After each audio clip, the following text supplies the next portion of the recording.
What's up, story lovers? Welcome to another Harry. In today's video, we have a fantastic tale for you. What if Wednesday's visions and Harry's scar connected them through an ancient blood bond? If this is your first time here, consider subscribing and hitting the bell icon so you never miss a story. And if you're a returning viewer, thank you for your continued support. Alright, let's jump right into it. Chapter 1, Echoes Across Worlds. Harry Potter jerked awake, his hand flying to his forehead before his eyes even opened. The scar, dormant for 6 years, burned like someone had pressed a hot iron against his skin. Bloody hell, he hissed, sitting up in his bed. Sweat drenched his t-shirt, and his heart hammered against his ribs. The dream lingered at the edges of his consciousness, not the familiar nightmares of Voldemort, but something new. A girl with pale skin and long black braids standing in what looked like a cemetery, her dark eyes somehow seeing right through him. And another figure, red-skinned, almost mechanical, floating above a devastated landscape. Harry fumbled for his glasses on the nightstand, knocking over a half-empty glass of water in the process. He cursed under his breath and grabbed his wand. "Reparo," he muttered, fixing the glass before the water could soak into the case files he'd been reviewing before bed. Senior Aurors didn't get the luxury of keeping work at the office. The clock on his wall showed 3:17 a.m. Harry sighed, knowing sleep wouldn't return easily now. He padded to the bathroom of his small London flat and splashed cold water on his face. The scar shouldn't be acting up. Voldemort was gone, truly gone this time. So why did it feel like something was trying to claw its way into his mind again? Right, he told his reflection. Because your life can't just be normal for 5 minutes, can it, Potter? 4,000 miles away, Wednesday Addams sat bolt upright in her bed at Nevermore Academy, her eyes wide and unfocused. The vision hit her with unusual intensity, a man with round glasses and a lightning-shaped scar on his forehead, wielding some kind of wooden stick that shot bursts of light. Strange words in Latin. Creatures that shouldn't exist. Wednesday. Her roommate Enid's sleepy voice came from across the room. "You okay? You were making weird noises." "I saw something," Wednesday said, her voice flat despite the turmoil inside her. "Something new." Enid propped herself up on one elbow, her multicolored hair a tangle around her face. "Like, Outcast Vision weird or regular Wednesday weird?" "Neither." Wednesday swung her legs over the side of the bed. It wasn't the future. It was, elsewhere. Someone else's life. She flexed her fingers, feeling a strange tingling in her hands, like residual energy. A man with a lightning scar. Fighting. "That's new," Enid yawned. "Can it wait until morning to freak out about?" Wednesday ignored her, reaching for her journal. She needed to document this before the details faded. The man had seemed so real, not like a dream figure but like someone she'd glimpsed through a window. And somehow, she knew he'd seen her too. In a secure facility in upstate New York, Vision paused in the middle of reading a digital manuscript. The sudden influx of foreign sensations disrupted his usual processing patterns.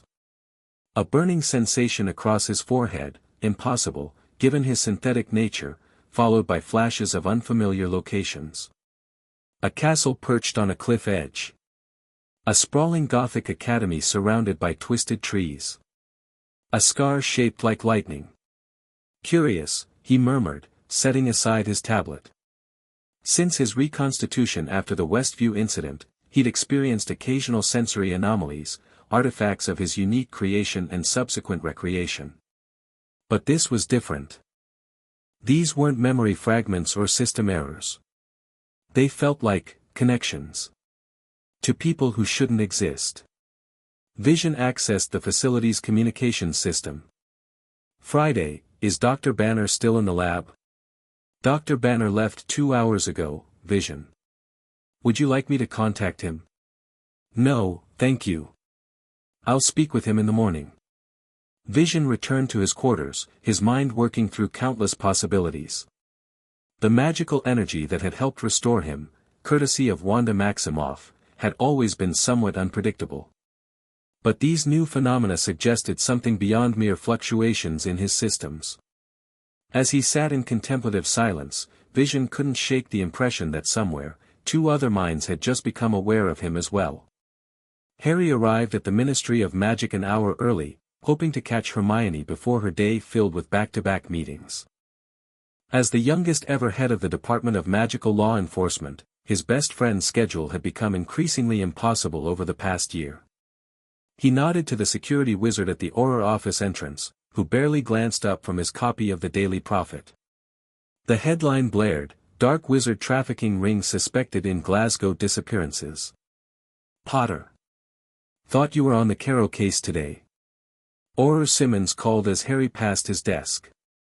"I am. Just need to check something with Hermione first." Harry found Hermione in her office, already surrounded by stacks of parchment despite the early hour. Her hair was pulled back in a practical bun, and she didn't look up when he entered. "If it's about the budget allocation for the Scotland operation, Harry, I've already approved it," she said, still scribbling notes on a document. "It's not about work." Harry closed the door behind him. "It's my scar." That got her attention. Hermione's head snapped up, quill freezing mid-sentence. "Your scar? But that's impossible." "Yeah, that's what I thought too." Harry dropped into the chair across from her desk. "It woke me up at 3 this morning. Burning, just like it used to." Hermione set down her quill carefully. "And did you see anything? Not like before? Not Voldemort?" Harry rubbed his forehead reflexively. "I saw a girl, teenage, pale, dressed all in black. And some sort of red-faced man who wasn't exactly human. They felt real, Hermione. Like I was looking at them through a window rather than dreaming." Hermione's expression shifted from concern to analytical interest. "Any context? Location? Did they speak?" "Nothing clear. The girl was in what looked like a cemetery. The red man was floating above some kind of battlefield." Harry leaned forward. "The weird part is, I think they saw me too." Hermione tapped her fingers against the desk, a habit she developed when processing complex problems. "This doesn't make sense. Your connection was to Voldemort through the Horcrux. With that gone." "I know. But this felt different anyway. Not like the Horcrux connection."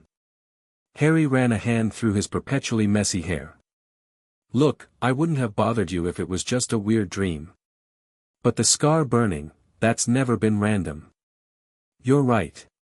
Hermione stood up and moved to the bookshelf behind her desk. "I need to look into this. In the meantime, document everything you experience. Times, sensations, what you see. And Harry, be careful, don't act rashly, consider all possibilities before jumping to conclusions." Hermione smiled. "You've known me too long. I was going to say don't mention this to anyone else yet. Not even Ron." "Why not Ron?" "Because he'll worry, and then he'll tell George, who'll tell Bill, who'll mention it to Fleur, who'll discuss it with Molly, and then the entire wizarding world will know by dinner." Hermione pulled a leather-bound book from the shelf. "Until we know what we're dealing with, let's keep it quiet." Harry nodded, though he couldn't shake the feeling that keeping secrets never worked out well for them. The Nevermore Academy Library held thousands of volumes on the occult, supernatural phenomena, and obscure magical traditions, but Wednesday had already worked her way through the most promising sections without finding anything that matched her experience. She sat at a corner table, surrounded by stacks of books, her expression more severe than usual. "You look extra murdery today," Enid said, dropping into the chair opposite her. "Still obsessing over your vision guy?" "He's not my vision guy." Wednesday closed the book she'd been scanning. "And I'm not obsessing. I'm researching. For 3 days straight." Enid raised an eyebrow. "That's the dictionary definition of obsessing." Wednesday ignored the comment. "The visions are getting more frequent." Last night I saw him in some kind of government building, all underground, with fireplaces people were stepping out of. He was talking to a woman about me. About you specifically? Like, he knew who you were. Not my name. But he described me. Wednesday's fingers traced the edge of the book cover. And there was a third person in the vision too, the same red-skinned man I saw before. Enid leaned forward, suddenly more interested. Wait, red skin. Like, demon red? No, more, synthetic. Wednesday struggled to find the right description. Like a person, but not human. With a yellow stone in his forehead. Enid's eyes widened. That sounds like an Avenger. You know, from the Battle of Earth a few years ago. The red guy who could fly and shoot beams from his head. Don't be ridiculous. Wednesday's tone was flat. Those were just enhanced humans and aliens, not supernatural beings. Says who? Have you seen the footage from Westview? That was definitely witchcraft. Enid pulled out her phone, tapping rapidly. Look, here's the red guy, the vision. She turned the screen toward Wednesday, who found herself staring at an image that matched exactly what she'd seen in her visions. A red-skinned humanoid with a gleaming stone embedded in his forehead. For once, Wednesday was speechless. So either you're having visions of a dead Avenger, Enid continued, or your psychic powers just got a major upgrade to include famous people. Wednesday's mind raced. If the vision was real, a documented figure from recent history, then was the scarred man real too? And if so, where was he? Why was she seeing him? I need to talk to Goody Adams, Wednesday said suddenly, standing up. Your ancestral ghost aunt. Why her? Because she's the only Adams who ever mentioned seeing across worlds. Vision had compiled 72 hours of data on the anomalous sensory inputs. The pattern was becoming clear. The incidents occurred at roughly 8-hour intervals, lasting between 3 and 7 minutes each. During these episodes, he experienced sensory information from two distinct sources, a young man in what appeared to be a hidden society of magic users, and a teenage girl in what resembled a boarding school for unusual students. Most intriguing was that the emotional states of these individuals seemed to transfer through the connection. When the young man had engaged in combat with what Vision could only describe as dark wizards, Vision had experienced an adrenaline surge that affected his own systems. When the girl had conducted some sort of ritual in a cemetery, he'd felt a cold, focused determination that wasn't his own. Your energy readings are fluctuating again, Dr. Banner observed, studying the monitors in the lab. Same pattern as yesterday? Yes, though with increasing amplitude. Vision stood perfectly still as Banner circled him with scanning equipment. I believe I'm experiencing some form of quantum entanglement with entities from parallel realities. Bruce Banner blinked.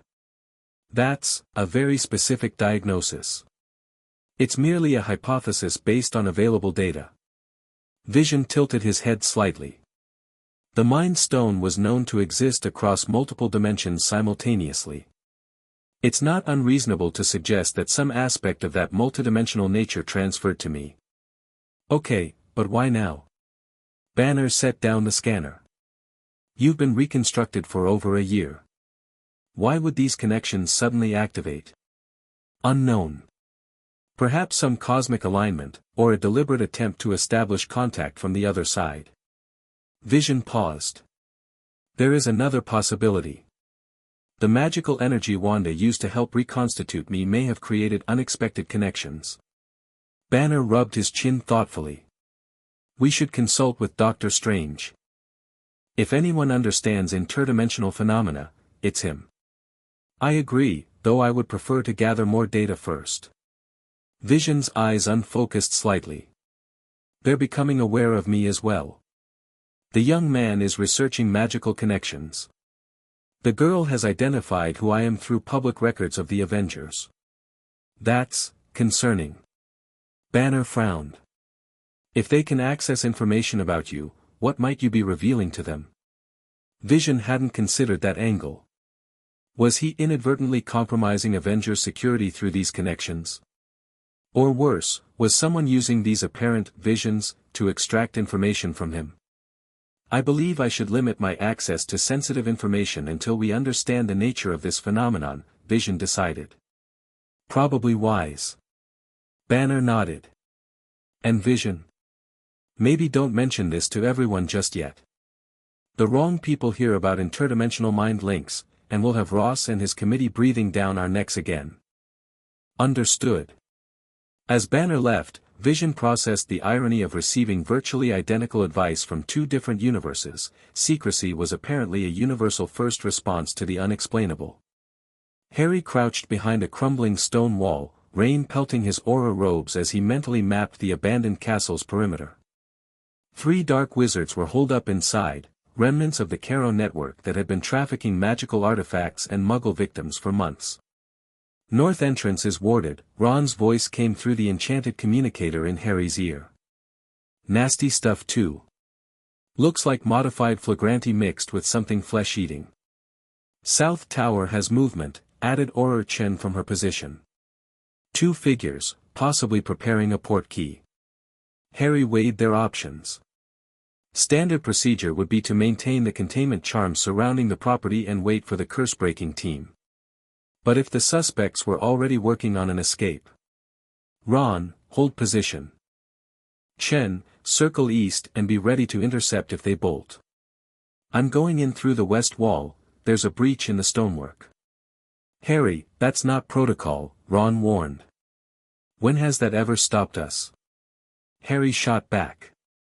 Before Ron could protest further, Harry moved swiftly toward the damaged section of wall he'd spotted during their initial survey. Years of aura work had honed his already sharp instincts, and something told him they didn't have time to wait for backup. As he approached the wall, the familiar burning sensation flared in his scar. Not now, he thought desperately, pressing a hand to his forehead. He couldn't afford a vision in the middle of an operation. But instead of the disorienting glimpses of other worlds, Harry felt something different, a surge of analytical clarity. Suddenly, he could visualize the entire structure of the castle, including the magical barriers and the positions of everyone inside, as if viewing a 3-dimensional tactical display. They've set up a triple-layered defense, he murmured into his communicator. Outer ward triggers an alarm, second layer is the offensive spell work, inner layer blocks apparition. But there's a weak point where 2 of the casting signatures overlap, west wall, 3 meters up from the breach. How could you possibly know that? Ron asked, bewildered. Harry didn't answer. He didn't understand it himself, it was as if someone else's knowledge had temporarily merged with his own. Someone methodical, precise, capable of analyzing magical energy patterns in ways he'd never been able to. Trusting this new insight, Harry directed his wand at the exact spot where the wards intersected. Finite incantatem revelio, he whispered, using a modified counterspell Hermione had developed for complex ward structures. A shimmer in the air confirmed what he somehow knew, the weak point in the defenses revealed itself, creating a doorway-sized gap in the magical barriers. Harry slipped through, entering the castle silently. The interior was damp and cold, with moss growing on the stone floors and walls. He moved with practiced stealth, his wand ready, following the mental map that had inexplicably appeared in his mind. 2nd floor, eastern corridor, 3rd room, his thoughts supplied with certainty. As Harry climbed a crumbling staircase, the burning in his scar intensified. Another foreign sensation swept through him, not the analytical precision from before, but an acute awareness of danger. He froze, 1 foot hovering above the next step. A trap. Pressure-sensitive curse on the stair. He carefully withdrew his foot and stepped around the trapped stair, continuing upward. By the time Harry reached the 2nd floor, he was certain something unprecedented was happening. These weren't visions or flashbacks, he was actively receiving assistance through whatever strange connection had formed with the other 2 people he'd glimpsed. The thought should have terrified him, but in the middle of an operation, he couldn't afford to question a tactical advantage. Harry moved down the eastern corridor, counting doors. As he approached the 3rd room, voices became audible. Can't wait any longer. The ministry's already tracked the Glasgow shipment. The port key won't be ready for another 10 minutes. The coordinates have to be precise. Then work faster. Potter's team has this place surrounded. Harry pressed himself against the wall beside the doorway, weighing his options. 3 suspects, 1 actively working on a port key. He needed to disable the portkey maker first. As he prepared to enter, another flash of foreign insight hit him, a vision of himself from above, entering the room and immediately being struck by a curse from a hidden alcove he hadn't noticed. Harry adjusted his plan instantly.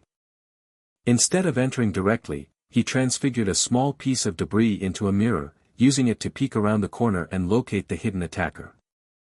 There, a 4th suspect, hidden exactly where the vision had shown, wand already aimed at the doorway. Harry pointed his wand at the ceiling above the hidden attacker. "Reducto," he whispered. The ceiling collapsed, dropping stone and timber onto the hidden dark wizard, who cried out in surprise and pain. Harry used the distraction to enter the room, casting in rapid succession, Expelliarmus. Incarcerus. Stupefy. 2 of the wizards went down immediately. The third, the one working on the port key, managed to deflect Harry's stunning spell and return fire with a vicious cutting curse. Harry dodged, the spell slicing through his robes but missing flesh. He rolled behind an overturned table for cover, then felt another surge of foreign intuition. Duck now. Harry flattened himself against the floor as a second cutting curse passed through the space where his head had been, hitting the wall behind him. Without looking, Harry pointed his wand over the table and cast, Petrificus Totalis. A satisfying thud told him he'd hit his target. Eastern room secured, Harry spoke into his communicator, standing cautiously. 4 suspects down. 1 appears to be Raoul, we've been looking for him since the Manchester incident. Bloody hell, Harry, Ron's voice came through, a mixture of awe and exasperation. Backup's on the way. How did you know about the hidden attacker? Harry surveyed the room, taking in the unconscious dark wizards and the half-completed port key on a table. Lucky guess, he replied, not ready to explain something he didn't understand himself. As the adrenaline of combat faded, Harry became aware that his scar no longer burned. The strange connection had closed, for now. But the implications troubled him deeply. If he could receive tactical insights from these strangers, what might they be learning from him? Wednesday found herself in detention again. Apparently, exhuming a 300-year-old corpse for research purposes required faculty permission, even if the corpse was your own ancestor. She sat alone in the detention hall, sketching the scarred man from her visions in her notebook. The details were becoming clearer with each connection: round glasses, perpetually messy dark hair, green eyes, and the distinctive lightning-shaped scar on his forehead. He carried a wooden stick, a wand, she presumed, and wore some kind of uniform robes during what appeared to be law enforcement operations. The most recent vision had been the most intense yet. She'd witnessed him raiding some kind of castle, hunting down criminals. But more than just observing, Wednesday had felt pulled into his mind, experiencing his tactical decisions and even contributing her own insights. When she'd sensed the hidden attacker about to ambush him, her warning had transferred through their connection. She'd saved his life without even knowing his name. Miss Adams. Principal Weem's voice interrupted her thoughts.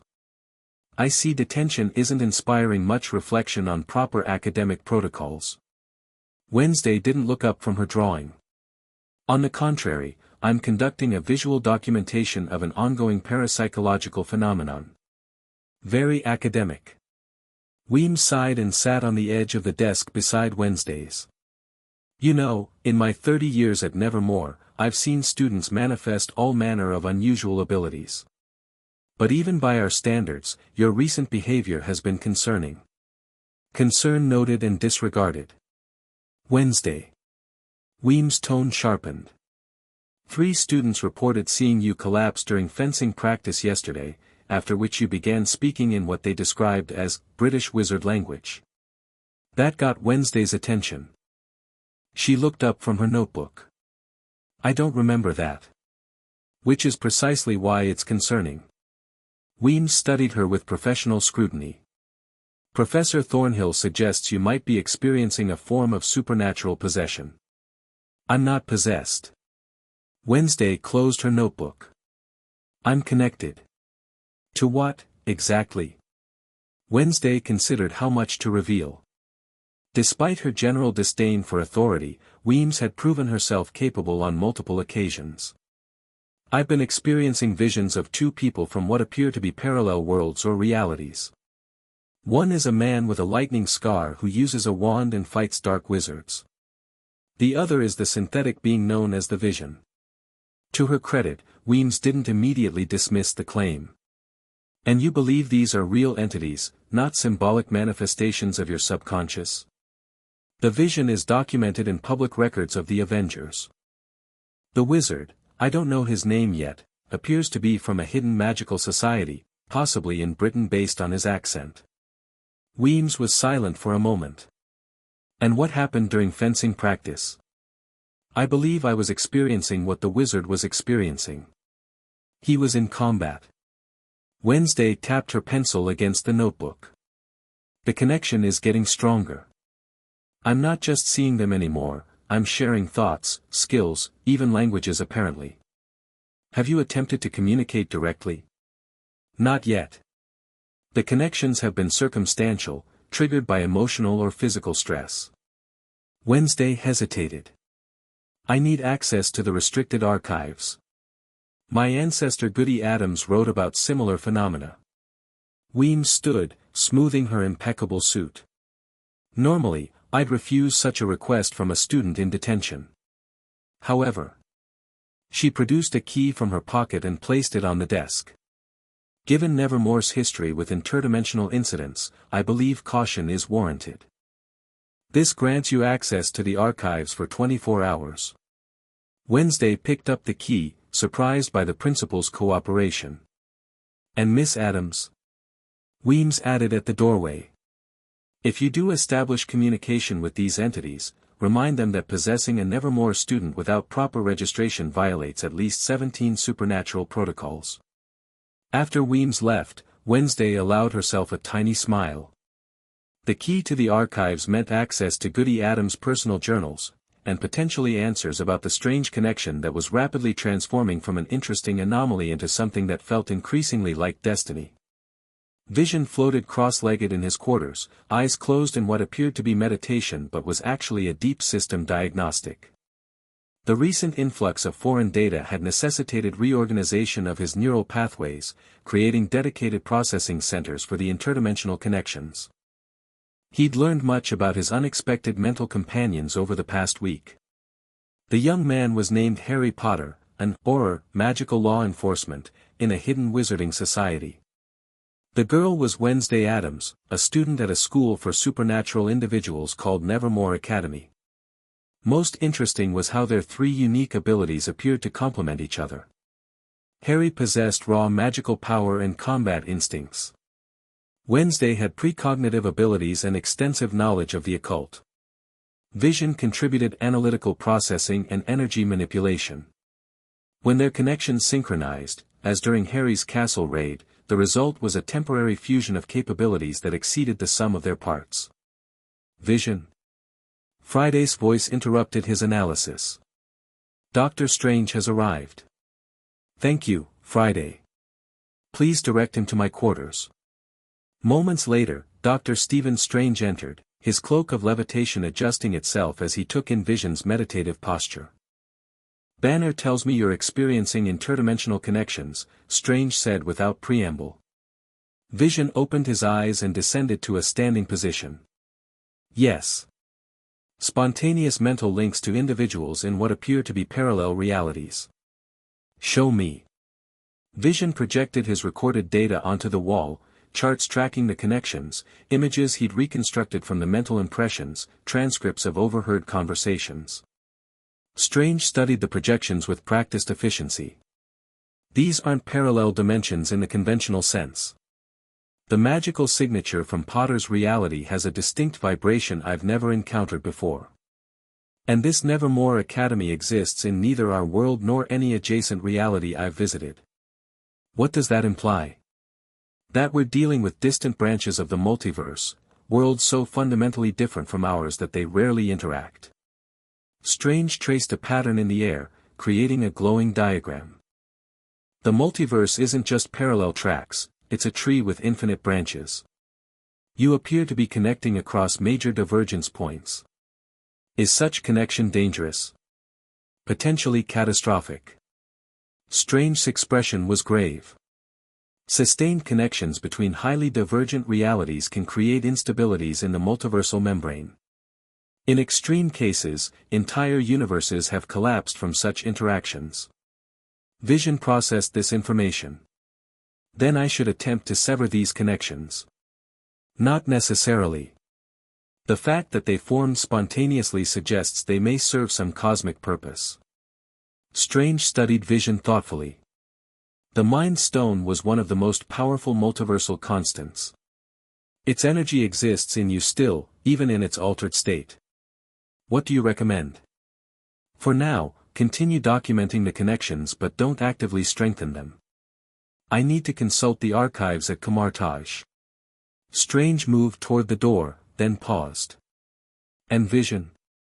If you begin to experience physical manifestations, objects or energy transfers from these other realities, contact me immediately.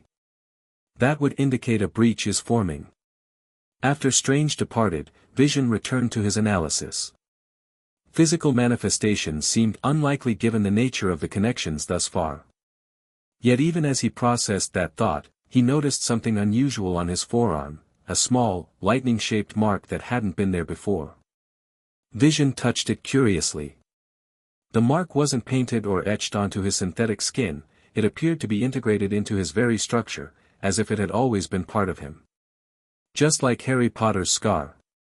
Harry sat across from Hermione in the secure research room she'd established in the Department of Mysteries.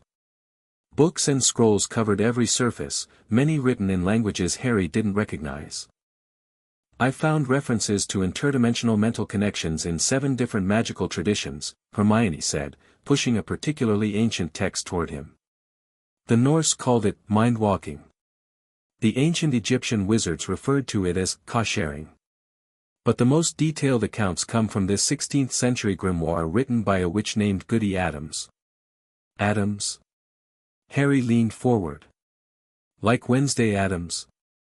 Exactly. I suspect she's a descendant. Hermione tapped the open page, where spidery handwriting detailed rituals and observations. According to Goody Adams, certain bloodlines possess the innate ability to form connections across the great divide between worlds. She believed these connections weren't random but predestined, souls that were meant to find each other despite being born in different realities. That's a bit romantic for interdimensional magic, isn't it? Harry said skeptically. I don't think she meant it romantically. More like cosmic counterparts. Different expressions of the same fundamental magical signature. Hermione flipped to another page. She calls it the triquetra blood bond, a 3-point connection between powerful magical sources. Harry rubbed his scar absently. The burning had become almost constant now, though he'd learned to function through it. So what triggered it? Why now? Hermione hesitated. That's where it gets complicated. According to multiple sources, these bonds typically activate in response to multiversal threats, situations where multiple realities face similar dangers simultaneously. You think something's threatening all 3 of our worlds? Or something that exists between them? Hermione pulled another book forward. There are references to entities that inhabit the spaces between realities, the void dwellers or blood weavers. Beings that feed on magical energy and can manipulate connections between worlds. Harry felt a chill that had nothing to do with the temperature in the room. And you think one of these void dwellers is involved in our connection? I think it's a possibility we need to consider. Hermione looked up at him, her expression serious. Especially given what happened during the Caro raid. Harry had told Hermione about the tactical insights he'd received, how the connection had potentially saved his life. What he hadn't mentioned was the growing frequency of these moments, or how he'd begun to feel an almost constant awareness of Wednesday and Vision in the back of his mind. "I need to contact them directly," Harry said suddenly. "If there's a threat to all our worlds, we should be coordinating, not just experiencing random connections." "That could be dangerous, Harry." Hermione's brow furrowed with concern. "Deliberately strengthening the connection might accelerate whatever's happening. Or it might give us the information we need to stop it." Harry stood up, pacing the small room. "Look, this bond formed for a reason. Fighting it hasn't worked. Maybe it's time to lean into it, see what we're meant to learn." Before Hermione could respond, a silver lynx Patronus bounded through the wall, stopping in the center of the room. Kingsley Shacklebolt's deep voice emerged from it: "Emergency at Azkaban. Multiple breakouts. All Aurors report immediately." The Patronus dissolved, leaving them staring at each other in alarm. "Azkaban's supposed to be impenetrable since the redesign," Harry said. "Go." Hermione gathered her notes quickly. "I'll keep researching. Be careful, Harry, and if you experience anything unusual through the connection during this operation, document it immediately afterward." Harry nodded and hurried from the room, his mind already shifting to Auror protocols. But beneath the professional focus, a new thought formed: if he was about to face serious danger, would Wednesday and Vision sense it? Would they try to help again? And more disturbingly, was the Azkaban breakout somehow connected to whatever had formed their bond in the first place? The Nevermore Academy restricted archives resembled a catacomb more than a library, with stone walls lined with iron-bound chests and glass cases containing artifacts too dangerous or valuable for the main collection. Wednesday moved through the dimly lit space with Enid trailing nervously behind her. "I still think we should have brought someone else," Enid whispered. "Like, someone with actual combat magic in case we unleash something evil." "Evil is subjective," Wednesday replied, scanning the labels on the cases. "Besides, most of the truly dangerous artifacts were moved to the Nightshade Wing after the incident with the Chimera blood." "Not comforting." Wednesday ignored her, stopping before a dust-covered trunk marked with the Addams family crest, a raven perched atop a severed hand. "Help me with this," she instructed, pulling a skeleton key from her pocket, not the one Weems had given her, but an Addams family heirloom she'd borrowed from her mother's collection before leaving for Nevermore. The trunk's lock clicked open with an ominous creak. Inside lay dozens of leather-bound journals, their pages yellow with age. "Look for anything written by Goody Addams between 1590 and 1617, Wednesday said, carefully lifting out the first stack of books. "Her records of interdimensional contact should be from that period." They worked in silence for several minutes, Wednesday methodically examining each journal while Enid sneezed repeatedly from the dust. "Wait, I think I found something," Enid said eventually, holding up a small black journal. "The cover has 3 interconnected circles with weird symbols inside them." Wednesday took the book carefully. The symbol on the cover was indeed a triquetra, 3 interlocked circles with different symbols in each, a lightning bolt, an eye, and what appeared to be a stone. "This is it," she murmured, opening the journal. The first page bore a simple inscription: "For those who share the blood of worlds divided, when darkness rises between the veils." Wednesday began reading, her eyes widening slightly as she progressed through the cramped handwriting. Goody Addams had documented her experiences with 2 other magical practitioners from different realities, a wandsmith named Thaddeus and a keeper of mystical artifacts called Vishanti.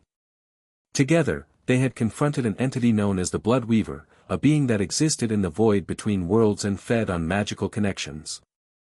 According to Goody's account, the Blood Weaver had attempted to use their 3-way connection to tear down the barriers between realities, which would have allowed it to consume all magical energy across multiple dimensions. "This is intense," Enid said, reading over Wednesday's shoulder. "So your ancestor fought some kind of interdimensional vampire with 2 guys from parallel universes?" "It appears so."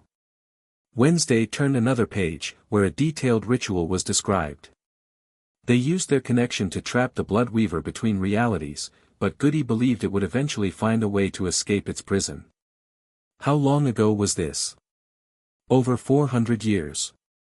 Wednesday continued reading. According to this, the Blood Weaver exists outside normal time. What might be centuries for us could be moments for it. The journal detailed how the three had used their blood to seal the Bloodweaver's prison, creating a binding that would alert their descendants if the entity ever began to break free. The blood will call to blood across the divide, Wednesday read aloud. The mark of lightning shall burn, the vision shall blur, and the daughter of night shall see beyond her world. Enid shivered. Okay, that's creepy specific. The lightning is definitely your wizard guy's scar, you're obviously the daughter of night, and the vision is literally named Vision. Which suggests the Blood Weaver is escaping. Wednesday closed the journal. And our connection is a warning mechanism activated by our ancestors. A sudden wave of dizziness washed over Wednesday. She gripped the edge of the trunk for support as foreign images flooded her mind, a stone fortress surrounded by a dark sea, masked figures firing spells, alarms blaring. She felt cold spray on her face, heard shouts and explosions, experienced the rush of adrenaline that wasn't her own. Harry, she whispered, the name coming to her spontaneously. He's in danger. Who's Harry? Enid asked, steadying her friend. The wizard. He's raiding some kind of prison. Wednesday's eyes unfocused as she experienced the battle through Harry's senses. Something's wrong. This isn't just a prison break. There's something else there, something feeding on the chaos. Wednesday collapsed to her knees, the journal falling from her hands.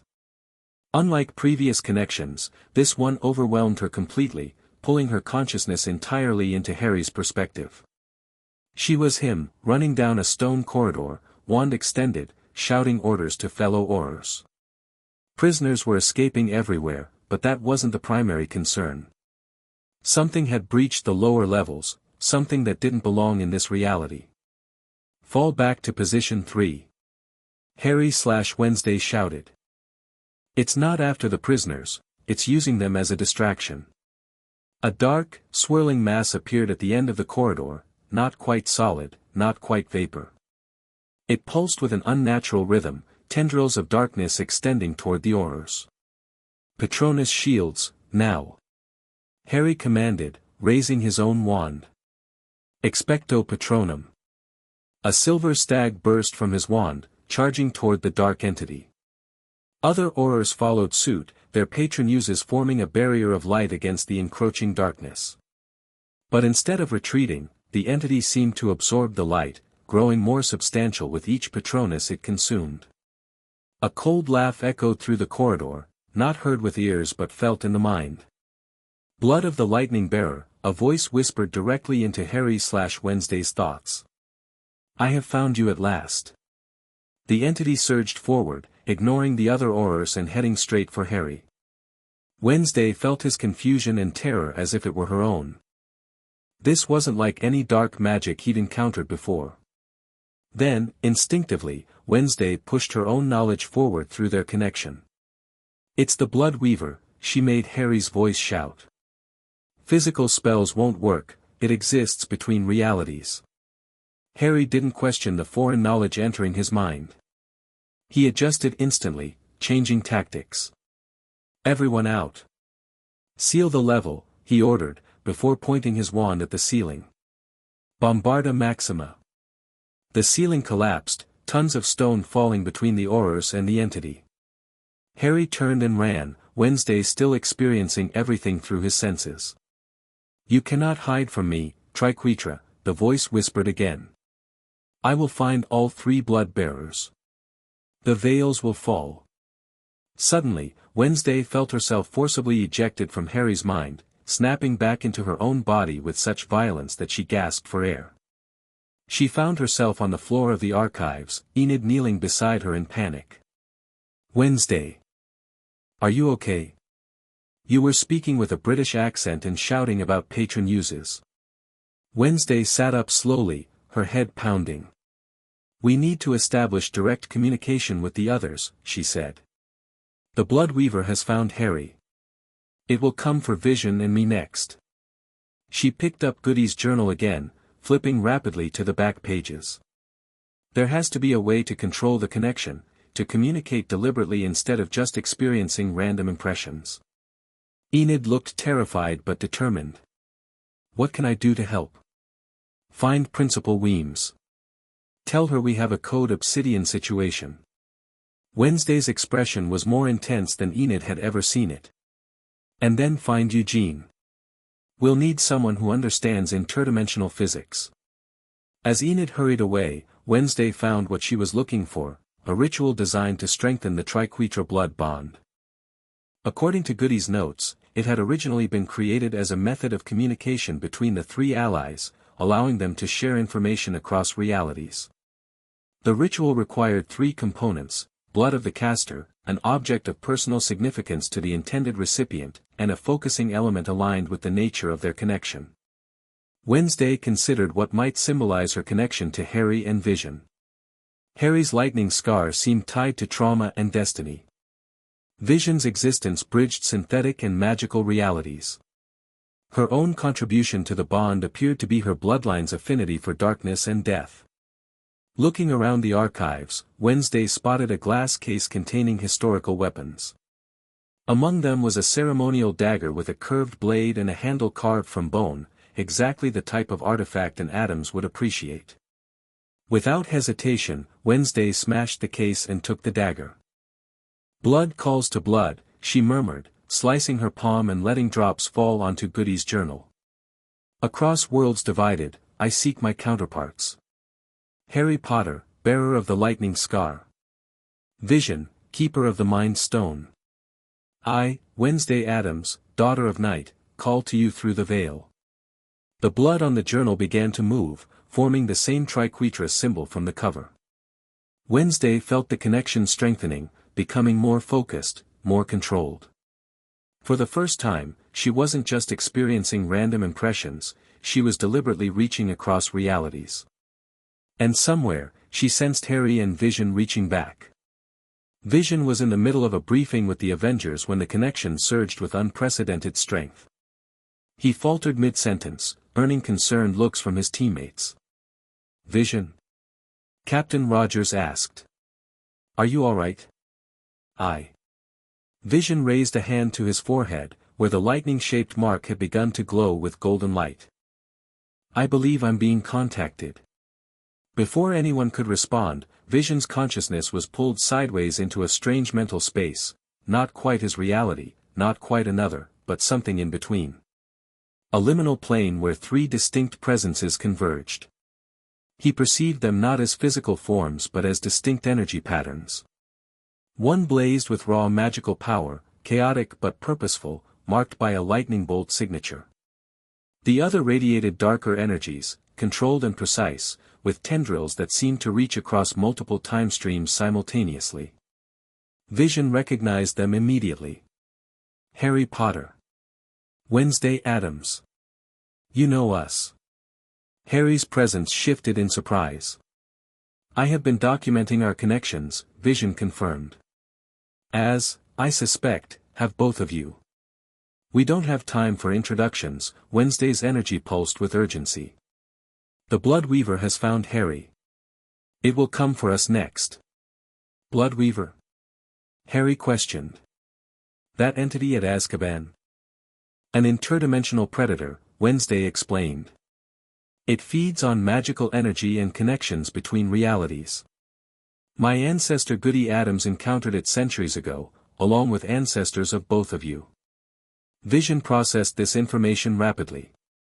That explains the matching temporal signature I detected in our connections. This is not new, it's a reactivation of a dormant link. Exactly, Wednesday confirmed.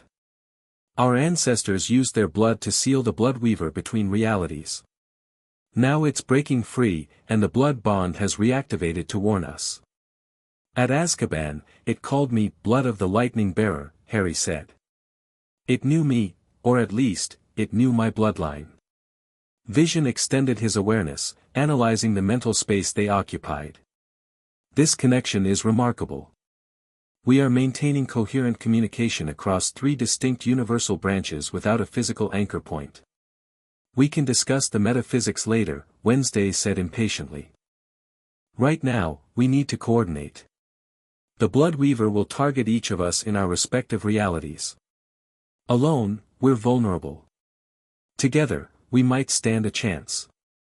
How do we fight something that exists between realities? Harry asked. According to my ancestors' journal, the original Triquetra used their blood bond to create a prison that existed in the same liminal space the blood weaver inhabited. Wednesday's energy darkened slightly. They couldn't destroy it, but they could contain it. That aligns with multiversal constants theory, Vision observed. If the entity exists across multiple realities simultaneously, it cannot be destroyed in any single one of them.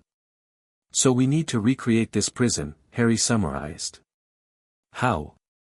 The ritual requires three components from each of us, representing mind, body, and spirit.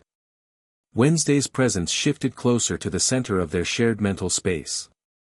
But first, we need to understand what the blood weaver wants. It's not just feeding, it has a purpose. Vision considered this. In my reality, Dr. Strange mentioned that sustained connections between divergent realities can create instabilities in the multiversal membrane. Perhaps the blood weaver seeks to exploit such instabilities. To what end? Harry asked. Collision, Wednesday answered. If it can force our realities to collide, the resulting chaos would create an unlimited feeding ground. Vision detected a disturbance in their connection, a dark presence probing at the edges of their shared consciousness. We're being observed, he warned. The entity has found our communication channel. We need to break the connection for now, Wednesday said urgently. Strengthen your mental defenses. Learn everything you can about blood magic and interdimensional barriers. How do we reconnect? Harry asked. The blood ritual worked for me, Wednesday explained quickly. Blood on an object connected to the bond. Focus on the Triquetra symbol. Be cautious, Vision advised. If the blood weaver is monitoring these connections, it may attempt to create false communications. We need a verification protocol, Harry suggested. Something only the three of us would know. The first images we saw of each other, Wednesday proposed. I saw Harry in what looked like a government office, talking to a woman with bushy hair. I saw Wednesday in a cemetery at night, Harry confirmed. And I observed both of you simultaneously from an analytical perspective, Vision added. Harry was studying ancient texts while Wednesday was documenting visions in a journal. The dark presence at the edges of their consciousness grew stronger, pressing against their shared mental space like a predator testing defenses. We need to disconnect now, Vision warned. The entity is attempting to breach our connection. 3 days, Wednesday said quickly. Reconnect in 3 days using the blood ritual. Be prepared for the blood weaver to attack before then. Good luck, Harry's presence began to fade. And, thank you. Both of you. For the help during the castle raid and at Azkaban. We are connected for a purpose, Vision responded. Together, we are stronger than individually. As their mental space collapsed, Vision caught one last impression from Wednesday, a symbol of 3 interlocked circles, each containing a different mark, a lightning bolt, an eye, and a stone. The Triquetra. Their bond. Vision's consciousness snapped back to his physical body in the Avengers briefing room. Only seconds had passed, though the mental conversation had seemed much longer. Need medical? Captain Rogers was saying, his hand on Vision's shoulder. No, Vision replied, straightening. But I do need to speak with Dr. Strange immediately. We face a multiversal threat of significant magnitude. As the Avengers mobilized, Vision touched the lightning mark on his forehead. It no longer glowed but remained visible, a physical manifestation of a bond that transcended universal boundaries. Somewhere across the multiverse, Harry Potter and Wednesday Addams were preparing for battle. And Vision knew with certainty that their fates were now inextricably linked. Whatever the blood weaver was planning, it would have to face all three of them together. Harry paced the length of Grimmauld Place's kitchen, ignoring the concerned looks from Ron and Hermione. After the Azkaban incident, Kingsley had ordered all Aurors to secure locations for debriefing, but Harry had insisted on bringing his friends to his home instead. "Let me get this straight," Ron said, shaking his head. "You're mentally linked to a goth teenager and a red robot bloke from parallel universes, and now some interdimensional vampire is hunting all three of you because your ancestors trapped it centuries ago." "That's the simplified version, yes," Harry replied, still pacing. Hermione looked up from Goody Adams' journal, which Harry had managed to transcribe from memory after his mental conversation with Wednesday. This actually aligns with several theoretical models of interdimensional magic. The Department of Mysteries has files on potential parallel worlds, though nothing this concrete. "Concrete?" Ron exclaimed. "Harry's talking to people who don't exist in our reality. How is any of this concrete?" Harry stopped pacing and faced his friends. "I know how it sounds. But I've fought alongside both of them now, at the castle raid and at Azkaban. The connection is real, and so is the threat." "I believe you," Hermione assured him. "The question is what we do about it. This Bloodweaver entity breached Azkaban's defenses like they weren't even there. No ordinary magical countermeasures will work against something that exists between realities." Harry rubbed his scar absently. The burning had subsided since his direct communication with Wednesday and Vision, replaced by a steady warmth that somehow felt reassuring. Wednesday mentioned a ritual that requires components representing mind, body, and spirit from each of us. Harry turned to Hermione. "Any ideas what that might entail?" "Blood magic is notoriously metaphorical," Hermione replied, flipping through her notes. "The body component is straightforward, likely blood or hair. Mind might represent knowledge or memories. Spirit could be anything from emotional resonance to magical essence. So we're looking for a way to combine blood, memories, and magical energy from three people across different universes," Ron summarized. "Simple." Despite the tension, Harry smiled. Ron's sarcasm in the face of impossible odds was exactly what he needed right now. "Actually," Hermione said suddenly, "I might know someone who could help. A unspeakable who specializes in interdimensional theory. She's been researching the veil in the Death Chamber for years." "The same veil that Sirius fell through?" Harry asked sharply. Hermione nodded. "She has theories about it being a thinning point between realities. If anyone might understand how to manipulate connections between worlds, it's her." "Set it up," Harry decided. "But quietly. If the Ministry learns what we're dealing with, they'll try to take control of the situation. And that's bad because..." Ron questioned. "Because bureaucracy moves too slowly," Harry replied. "The Bloodweaver is already active, already hunting. We don't have time for committees and approvals." A sharp crack interrupted their conversation as Creature appeared in the kitchen, looking more agitated than usual. "Master has visitors," the house elf announced disapprovingly. "They arrived most unusually. Not through the door or flue. They simply appeared." Harry exchanged alarmed glances with Ron and Hermione before drawing his wand. "Who are they, Creature?" "A pale girl with black braids and a floating red man," Creature replied with obvious distaste. "They are waiting in the drawing room and request Master's presence immediately." Harry nearly dropped his wand in shock. "Wednesday and Vision. Here. Actually here." Without waiting for a response, Harry sprinted from the kitchen, taking the stairs two at a time with Ron and Hermione close behind. He burst into the drawing room, wand still raised, and froze at the threshold. There, looking as real and solid as any person he'd ever seen, stood Wednesday Addams and Vision. Wednesday wore a black dress with a white collar, her hair in precise braids, expression impassive despite the impossibility of her presence. Vision hovered slightly above the floor, his synthetic body gleaming in the dim light of Grimmauld Place, the Mind Stone in his forehead pulsing with golden energy. "This is impossible," Hermione breathed behind Harry. Evidently not, Wednesday replied dryly. Vision inclined his head in greeting. Harry Potter. The situation has escalated beyond our expectations. The Bloodweaver has begun collapsing the barriers between our realities. How are you actually here? Harry demanded, still trying to process their physical presence. The Bloodweaver's attempts to breach the walls between worlds has created temporary passageways, Vision explained.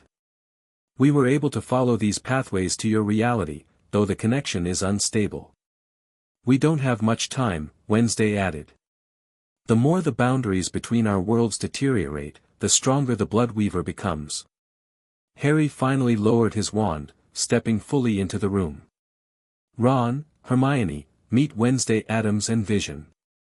Apparently, our interdimensional problem just became a lot more immediate. Ron stared open-mouthed at the visitors. Bloody hell. A succinct assessment, Vision agreed. The air in the drawing room seemed to thicken, reality itself vibrating with potential. As Harry looked at his improbable allies, he couldn't help but feel that whatever happened next would reshape not just his world, but all three of their realities forever. The Triquetra blood bond had brought them together across impossible distances. Now they would have to use that bond to save their worlds, or watch as the Bloodweaver consumed everything they had ever known. Chapter 2, Crossing Boundaries. So you're an actual Avenger? Ron kept circling Vision, studying him from different angles. Like, you fought Thanos and everything? Vision, polite as ever, simply nodded. I did, though my first encounter with him was, less than successful. And you're from a school for, what did you call it, outcasts? Hermione asked Wednesday, who stood by the window of Grimmauld Place's library, watching the street below with suspicious eyes. Nevermore Academy. A school for those with supernatural abilities or lineages. Wednesday turned, her face expressionless. Though I suspect the academic standards at your Hogwarts were more rigorous based on Harry's memories I've glimpsed. Harry paced near the fireplace, still trying to process that his mental connections had suddenly become physical visitors. We need to focus. If you two could cross over, that means the barriers between our worlds are already breaking down. Precisely. Vision moved to the center of the room. The Bloodweaver's attacks have created temporary pathways between our realities. As these pathways multiply, the structural integrity of our respective universes becomes compromised. How long do we have? Harry asked. Wednesday pulled an ancient watch from her pocket. Based on the calculations in Goody's journal, less than 72 hours before the collapse becomes irreversible. 3 days to save 3 universes, Ron muttered. Brilliant. Hermione spread several books across the table. I've been researching blood magic since Harry first experienced the connection.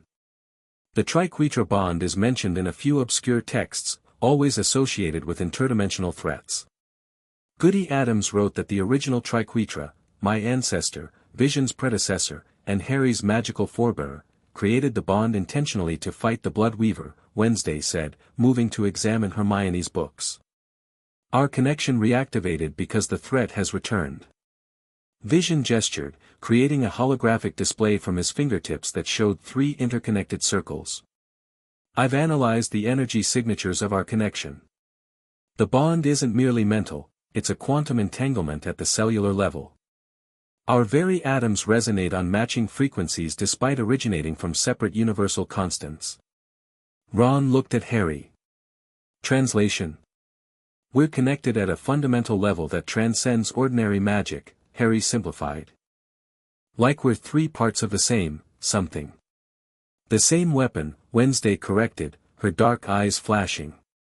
Our ancestors forged themselves into a weapon capable of containing the Bloodweaver. Now we must do the same. A sudden crash from downstairs interrupted them. Harry drew his wand instantly, while Vision moved protectively toward the door. Wednesday, showing no alarm whatsoever, simply cocked her head as if listening. Something's in the house, she observed calmly. Harry signaled for silence, then moved toward the door with practiced aura stealth. He'd nearly reached it when the temperature in the room plummeted, frost crystallizing on the windows in seconds. "It's here," Vision warned, the Mind Stone in his forehead glowing brighter. "The Blood Weaver has found us." A swirling darkness seeped through the cracks around the door, coalescing into a vaguely humanoid shape, a writhing mass of shadows with glowing points where eyes might be. "The Triquetra awakens," a voice hissed, seeming to come from everywhere and nowhere. "How convenient to find all three blood-bearers in one place." Harry stepped forward, wand aimed at the entity. "You're not welcome here. This house is protected." A sound like grinding glass emerged from the shadow, laughter. "Your protections are meaningless, Lightning Bearer. I exist in the spaces between your spells." The shadow surged forward. Harry cast a shield charm instinctively, but the darkness passed through it like smoke. Before it could reach him, Vision fired a beam of energy from the Mind Stone, striking the entity directly. The Blood Weaver recoiled, its form dispersing momentarily before reforming. "The Keeper of the Stone remembers his purpose, I see." "Synthetic body, magical core," Wednesday commented, observing the interaction. "Vision's energy affects it because he bridges technological and magical realities." The shadow turned toward her. "Daughter of Night. Your ancestor was particularly troublesome. I will enjoy feeding on your bloodline." Wednesday's expression didn't change, but she drew a curved ritual dagger from within her dress. "You'll find atoms as difficult to digest." The Blood Weaver attacked again, this time splitting into multiple tendrils that struck at all three of them simultaneously. Harry deflected the attack aimed at him with a blasting curse, which seemed to disrupt the shadow temporarily. Vision phased through another tendril, causing it to dissipate on contact with his altered density. Wednesday simply sliced through the tendril approaching her with her dagger, causing it to writhe and retreat as if in pain. "The dagger affects it," Harry noted, casting another spell to drive back the reforming shadow. "What is that thing made of?" "Bone of an executed necromancer, treated with belladonna and graveyard soil," Wednesday replied matter-of-factly. "An Addams family heirloom." Vision analyzed the shadow as it gathered itself for another attack. "It's not fully materialized in our reality. This is merely a projection, a scout." "Perceptive, Stonekeeper," the Blood Weaver hissed. "I cannot yet enter your worlds completely. But soon, the veils will thin beyond repair. The convergence approaches." "What convergence?" Harry demanded. Instead of answering, the entity suddenly surged toward Ron and Hermione, who had backed against the bookshelves. Harry reacted instantly, throwing himself between the shadow and his friends. "Protego Maxima," he shouted, pouring everything he had into the shield charm. The Blood Weaver slammed against the magical barrier, which flared blue with the impact. For a moment, it held, then cracks appeared in the shield like fractured glass. "Harry, move!" Vision called, preparing another energy blast. Before Harry could respond, Wednesday stepped beside him and sliced her palm with her dagger, flinging drops of blood onto his shield. "Blood of my blood," she intoned. The shield suddenly flared brighter, the cracks sealing themselves. Where Wednesday's blood touched the magical barrier, it changed color, becoming a deep crimson. Vision joined them, placing his hand against the blood-infused shield. The Mind Stone glowed, sending pulses of golden energy through the barrier. "Our combined defenses," Vision observed. "Blood, magic, and cosmic energy." The Blood Weaver recoiled from the reinforced shield. "You remember more than I expected." "No matter. The pieces are already in motion. Find me if you can, Triquetra. Before your worlds collide." With a sound like rushing wind, the shadow dissipated, fleeing through the cracks in the floorboards. The temperature in the room gradually returned to normal, though the sense of menace lingered. "Well," Ron broke the silence, "that was bloody terrifying." "It was testing us," Wednesday said, wrapping a handkerchief around her bleeding palm. "Learning our capabilities. The real attack will be far worse." Harry lowered his wand, turning to his interdimensional allies. It mentioned a convergence. Any idea what that means? Vision's eyes unfocused slightly as he processed information. In multiversal theory, a convergence is a point where multiple realities temporarily align, creating a bridge between worlds. Like what brought you two here? Hermione asked. No, this would be far larger, Vision explained. A full convergence would allow matter from all affected realities to interact freely, creating chaos as three universes suddenly occupy the same space, Wednesday concluded. Billions would die in the initial collision alone. Harry ran a hand through his hair, trying to think clearly. So the Bloodweaver isn't just trying to break through to our worlds individually. It's trying to smash them together. A cosmic-level extinction event that would create an unlimited feeding ground, Vision confirmed. The entity would grow exponentially stronger with each reality it consumes. Wednesday moved to the table, examining the books Hermione had gathered. Goody's journal mentioned a great convergence that occurs once every 10,000 years. The Bloodweaver attempted to exploit the last one but was stopped by the original Triquetra. And now another convergence is approaching, Harry concluded. That's why our connection activated now. Hermione joined Wednesday at the table. If we could find the exact timing of the convergence, we might be able to prepare a countermeasure. Or locate the Bloodweaver's physical form, Vision suggested. The projection we encountered indicates its true essence must still be anchored somewhere in the spaces between realities. The prison, Wednesday said suddenly.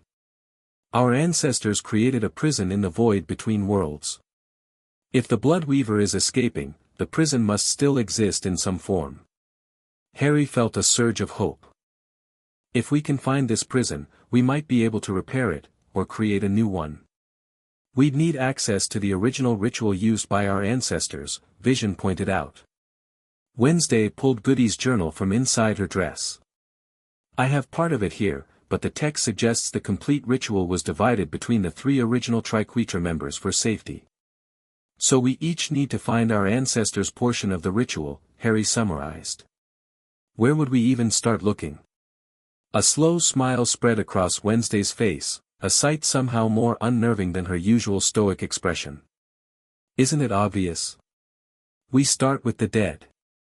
The Nevermore Academy cemetery stretched across several acres of misty grounds, ancient headstones jutting from the earth like broken teeth. Wednesday led Harry and Vision through the tangled paths with confidence, occasionally pausing to acknowledge a particularly interesting grave. My ancestors believed in keeping the family close, she explained, both living and dead. Goody Adams was buried here with her personal effects, including a box she enchanted to open only for her bloodline in times of great need. Harry pulled his cloak tighter against the pre-dawn chill. After the Bloodweaver's attack, they had decided to split up to search their respective worlds for the ritual components, using the blood connection to transport between realities. Hermione and Ron remained at Grimmauld Place, researching protective measures should the Bloodweaver return.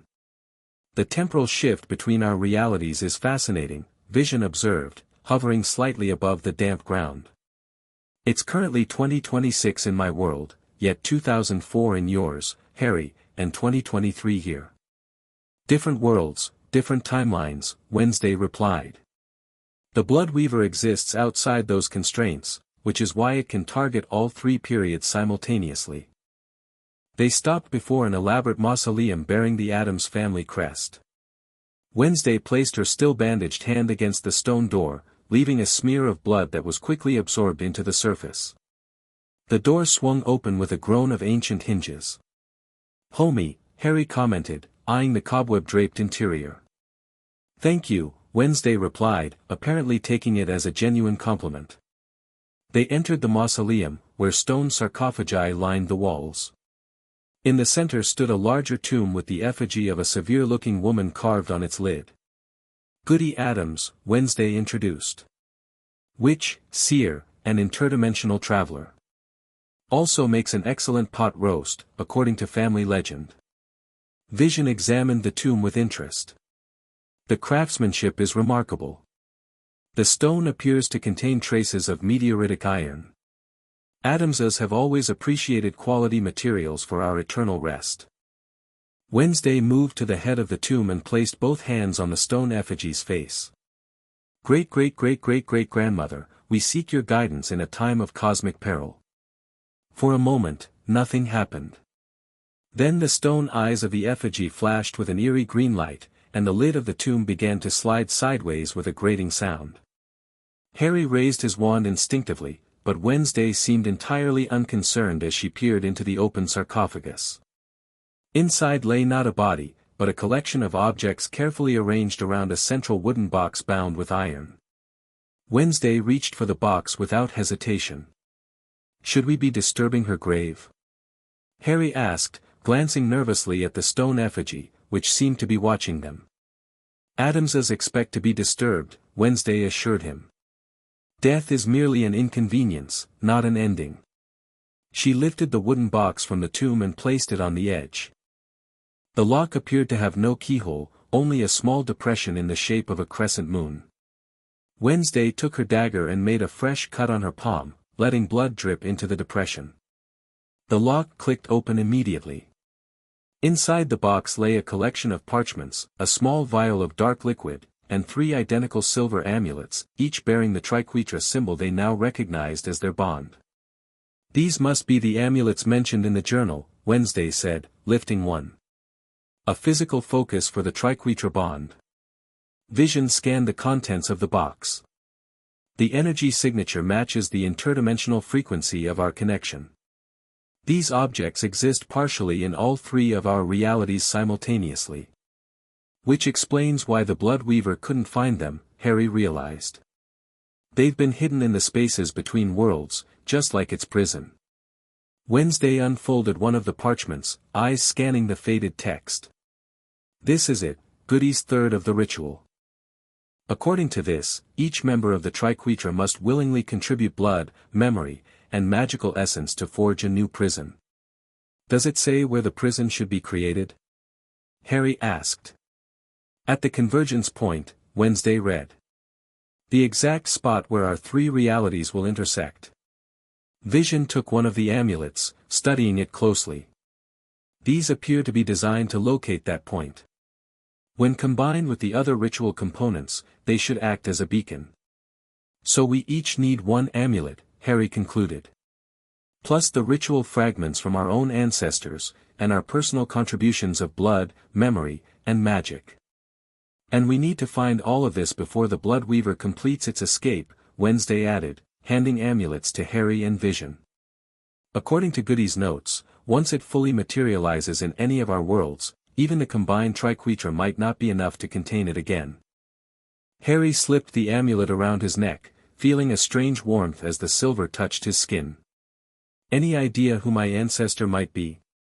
The wizard involved in the original binding? Thaddeus the Wandsmith, Wednesday replied. Goody described him as a lightning-marked wizard with the power to channel magic through crafted objects. A wand maker, Harry mused. There might be records in Ollivander's archives. His family has been making wands for thousands of years. A sudden chill swept through the mausoleum, extinguishing the few candles that had been burning in wall sconces. Wednesday looked up sharply. We have company, she said quietly. Harry raised his wand, while Vision moved protectively closer to them. The Bloodweaver again? No, Wednesday replied.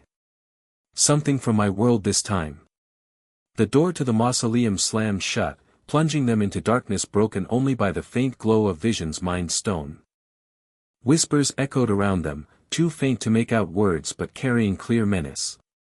Lumos, Harry muttered, the tip of his wand illuminating to reveal dark shapes moving along the walls, shadows that shouldn't exist without a light source to cast them. Shadow wraiths, Wednesday identified. Servants of darker entities. Someone in my world is working with the Bloodweaver.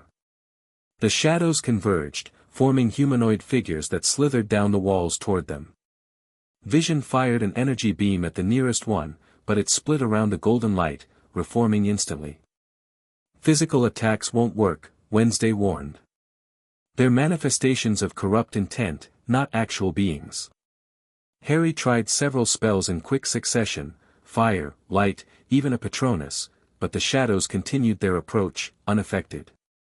Wednesday reached into the tomb and grabbed something Harry hadn't noticed before, a small silver bell. She rang at once, the clear tone reverberating through the mausoleum with surprising force. The shadows recoiled from the sound, their forms wavering. The bell of calling, Wednesday explained, ringing it again. Goody used it to summon allies from beyond the grave.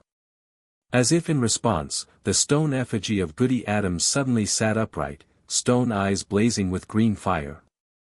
A voice that seemed to come from the very walls spoke, "Who disturbs my rest and brings darkness to my sanctuary?"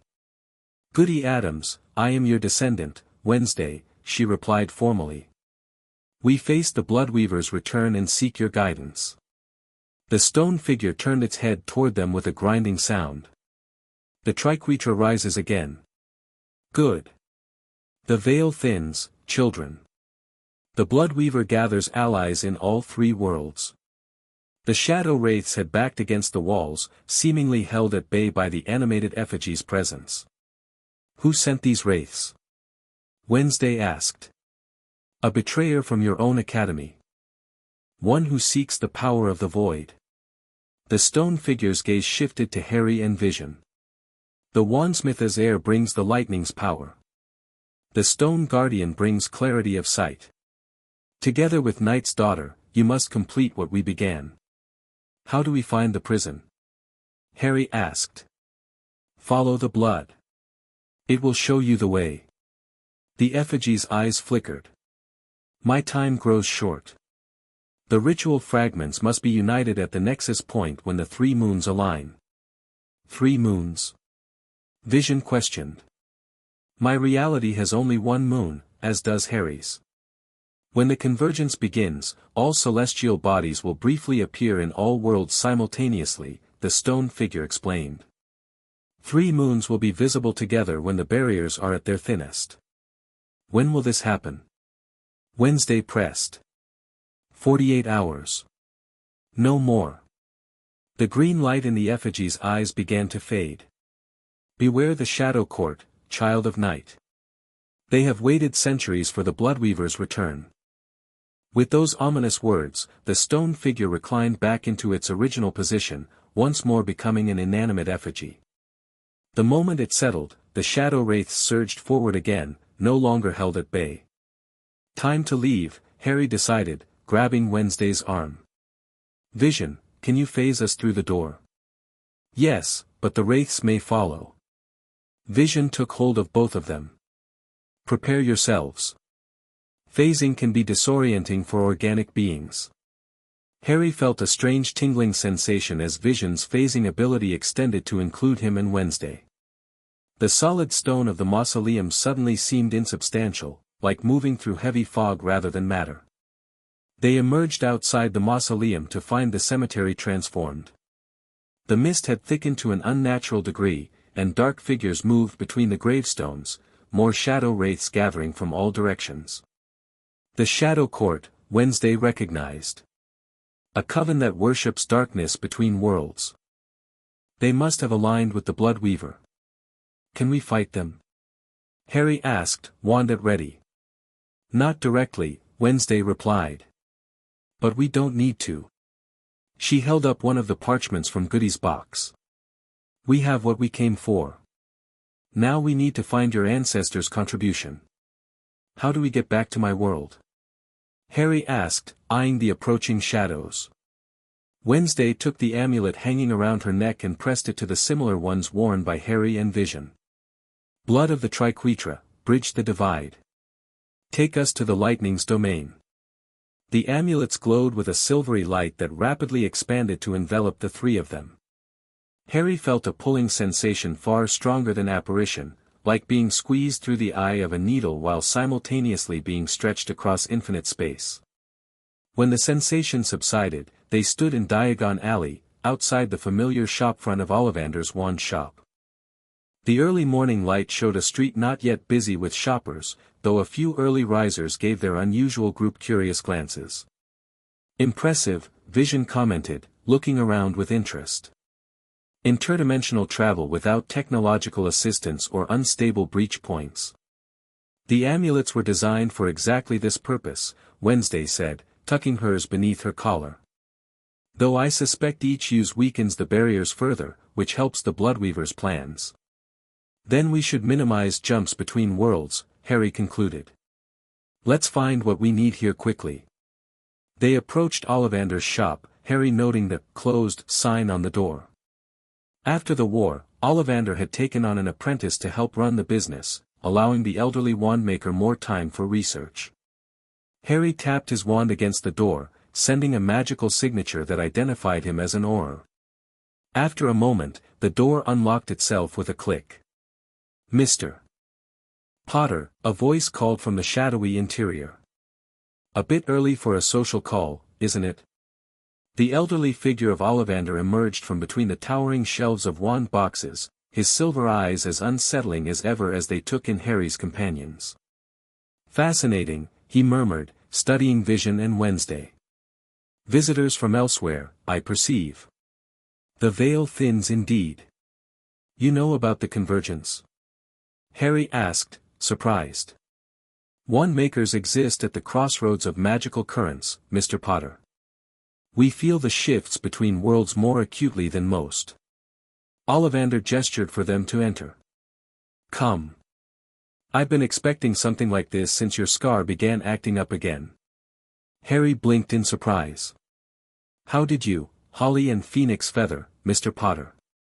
Your wand is connected to you in ways even I don't fully understand. The old wand maker led them through the shop to a door at the back. When it sensed your distress, I felt the echo. They followed Ollivander into a back room filled with wand-making tools, books, and various magical substances stored in jars and boxes. The wand-maker moved to an ancient trunk bound with silver and placed his hand upon it. Thaddeus was the first Ollivander to use a phoenix feather core, he said conversationally, as though discussing the weather rather than ancestors from centuries past. He believed the regenerative properties created a conduit between realities. Most thought him quite mad, of course. But he wasn't, was he? Harry prompted. Visionaries rarely receive the credit they deserve in their lifetime. Ollivander opened the trunk, revealing a collection of scrolls, wand components, and a small wooden box similar to the one they'd found in Goody's tomb. He left instructions that this box was to be given to the Lightning's heir when the 3 moons aligned once more. Harry stared at the box. You knew about all of this. Why didn't you ever say anything? Would you have believed me if I'd told you your wand connected you to parallel worlds, Mr. Potter? That your blood contained a legacy beyond even the boy who lived? Ollivander smiled faintly. Some knowledge must wait until it's needed. The wand maker lifted the wooden box and held it out to Harry. Like Goody's, it had no keyhole, only a small depression, this one shaped like a lightning bolt. Harry understood without being told. He touched his scar, surprised to find it bleeding slightly. He pressed his finger to the blood and then to the depression on the box. The lock clicked open. Inside lay another parchment, a vial of what looked like liquid silver, and a wand, ancient and unadorned, but humming with barely contained power. Thaddeus's original wand, Ollivander explained. Crafted from a lightning-struck oak with a phoenix feather core. It said he used it to channel magic between worlds. Harry carefully lifted the wand, feeling an immediate connection, not unlike when he'd first held his own wand, but deeper somehow, as if it recognized his bloodline rather than just his magical signature. Vision examined the liquid silver. This appears to be a form of memory extraction, similar to what exists in my reality. Pensive memories, Harry confirmed. Thaddeus must have stored his knowledge of the ritual here. Wednesday unfolded the parchment, comparing it to the one from Goody's box.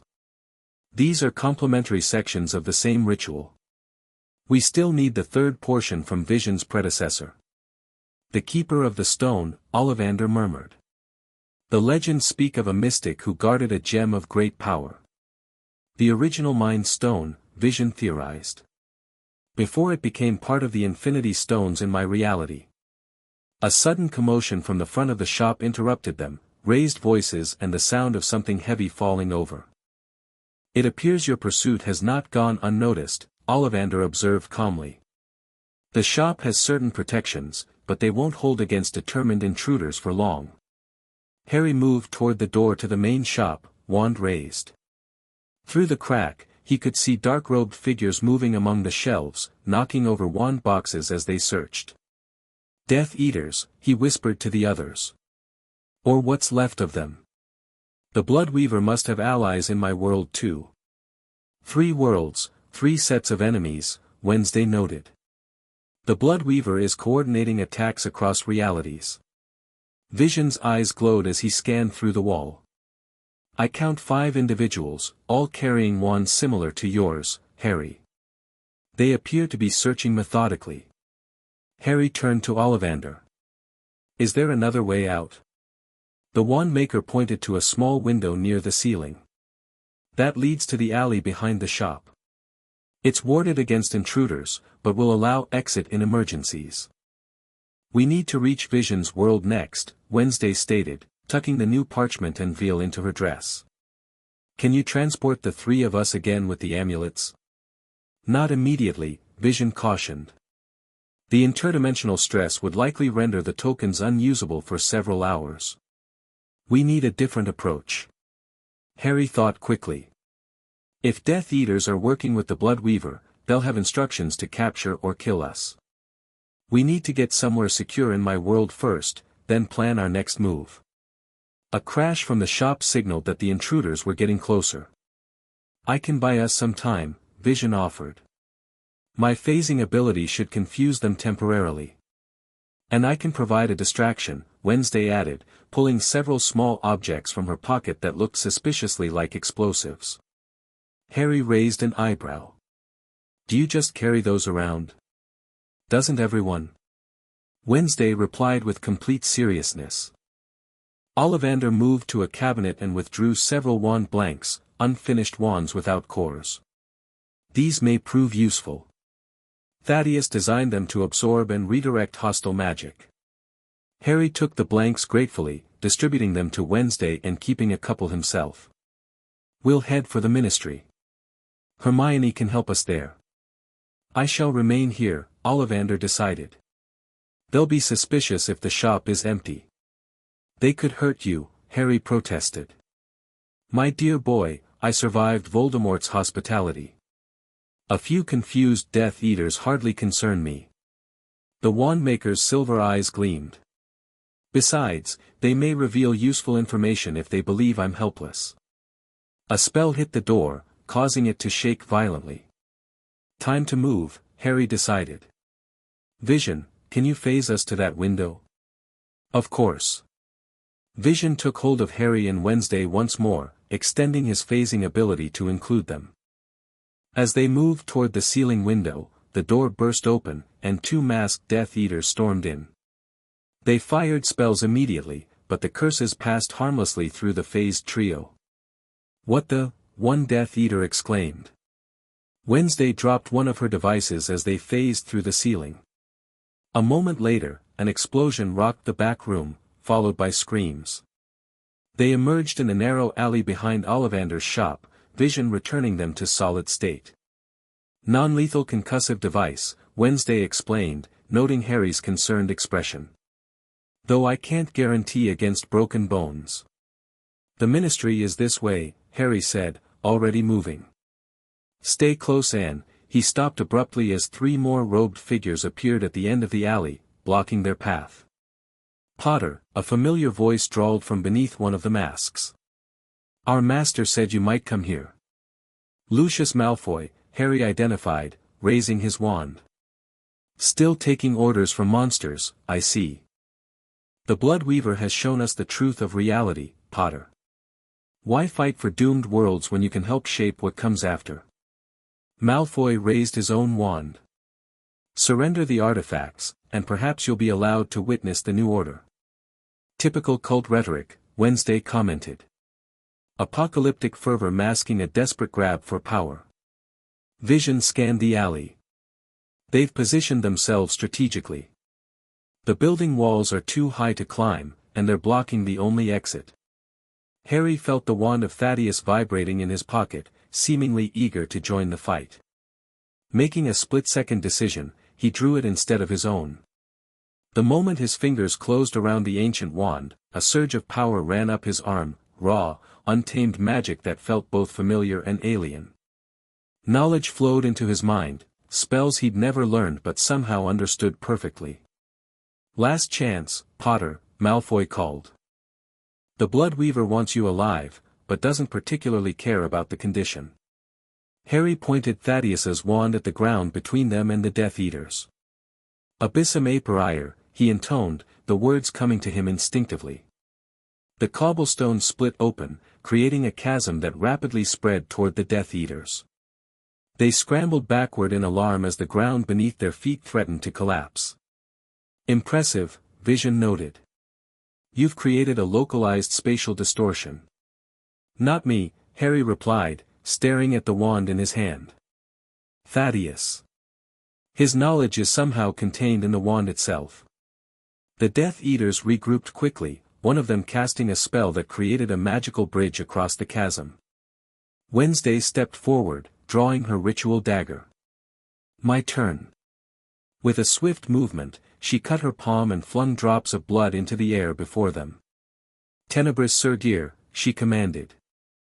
The blood droplets expanded rapidly, forming into dark, raven-like shapes that swirled toward the Death Eaters with unnatural speed. The birds, if they could be called that, seemed partially solid and partially shadow, their sharp beaks aiming for the Death Eaters' eyes. "Blood magic!" Malfoy shouted, casting shield charms that the ravens simply passed through. "She's using blood magic." Vision took advantage of the chaos, firing precise energy beams from the Mind Stone that struck the wands from two of the Death Eaters' hands. The disarmed wizards retreated, while Malfoy and the remaining Death Eater continued fighting, now on the defensive. "We need to move," Harry urged, seeing an opening. "They'll have more reinforcements coming." Wednesday nodded, calling her blood ravens back to her with a gesture. The dark shapes swirled around her briefly before dissolving back into ordinary blood that she wiped away with casual indifference. Vision led the way, phasing through a Death Eater who tried to block their path. The momentary contact caused the wizard to collapse, shuddering from the experience of having his molecular structure temporarily disrupted. They sprinted down Diagon Alley, Harry casting shield charms behind them as Malfoy fired a series of increasingly desperate curses in their direction. "The leaky cauldron is just ahead," Harry directed. "We can use the Floo network from there." They burst into the pub, startling the few early patrons and Tom the barkeeper, who dropped a glass at their sudden appearance. "Ministry of Magic," Harry called, grabbing a handful of Floo powder from the mantelpiece and tossing it into the fireplace. Green flames roared to life. "Quickly!" Wednesday stepped into the flames first, announcing "Ministry of Magic" with perfect composure despite never having used Floo travel before. She vanished in a swirl of green fire. Vision looked dubious. "Will this magical transport accommodate my synthetic physiology?" "Only one way to find out," Harry replied, hearing the sounds of pursuit growing closer. "In you go." Vision entered the flames, which flickered oddly around his form before whisking him away as well. Harry turned to the confused onlookers. "Official Auror business," he announced authoritatively. "If anyone in dark robes comes looking, you saw nothing." He stepped into the flames just as the door to the pub burst open, Malfoy's enraged face the last thing he saw before the Floo network swept him away. The ministry atrium was already bustling with early morning workers when Harry stumbled out of one of the many fireplaces lining the walls. Wednesday and Vision stood waiting, the latter looking somewhat disoriented by the Floo experience. "Fascinating transportation method," Vision commented. "Though the spatial compression was unexpected." "That way," Harry directed, pointing toward the security checkpoint. "We need to find Hermione." As they approached the checkpoint, several heads turned in their direction. Vision's appearance was drawing significant attention, his red skin and floating form were unlike anything most ministry workers had ever seen. "Harry Potter," the security wizard greeted nervously, eyeing Vision with undisguised alarm. "Is this, visitor authorized?" "Official or business," Harry replied briskly, showing his identification. "They're with me on special authorization from the Department of Magical Law Enforcement." The security wizard looked uncertain but didn't dare question Harry further. He waved them through with a trembling hand. They took the elevator to the Department of Magical Law Enforcement, Harry keeping a wary eye out for anyone who might be working with the Bloodweaver. The elevator doors opened to reveal Ron standing in the corridor, wand drawn. "There you are," he exclaimed. "Hermione got your Patronus about Death Eaters at Ollivander's. The whole department's on alert." "Is Hermione in her office?" Harry asked. "Meeting room 3, Ron replied, falling into step beside them. "She's set up a secure space there." "What happened with the wand maker?" "We found Thaddeus's contribution to the ritual," Harry explained as they hurried down the corridor. "But the Bloodweaver has Death Eaters working for it in my world." "And Shadow Wraiths in mine," Wednesday added. "And potentially enhanced individuals in mine," Vision concluded. "The entity appears to be recruiting across all 3 realities." They reached meeting room 3, Ron tapping the door with his wand in a specific pattern. The heavy oak door swung open to reveal Hermione surrounded by books, scrolls, and magical artifacts. "Thank goodness," she said, looking up as they entered. "I've been worried sick. The Auror office just reported that Death Eaters attacked Ollivander's." "He's safe, as far as we know," Harry assured her. "They were after us, not him." Wednesday placed the 2 parchment fragments on the table. "We've recovered 2/3 of the ritual. We still need the final piece from Vision's world." Hermione examined the parchments with academic interest. "These are remarkable. The magical signatures are unlike anything I've seen before, they seem to vibrate at a frequency that doesn't quite match our reality.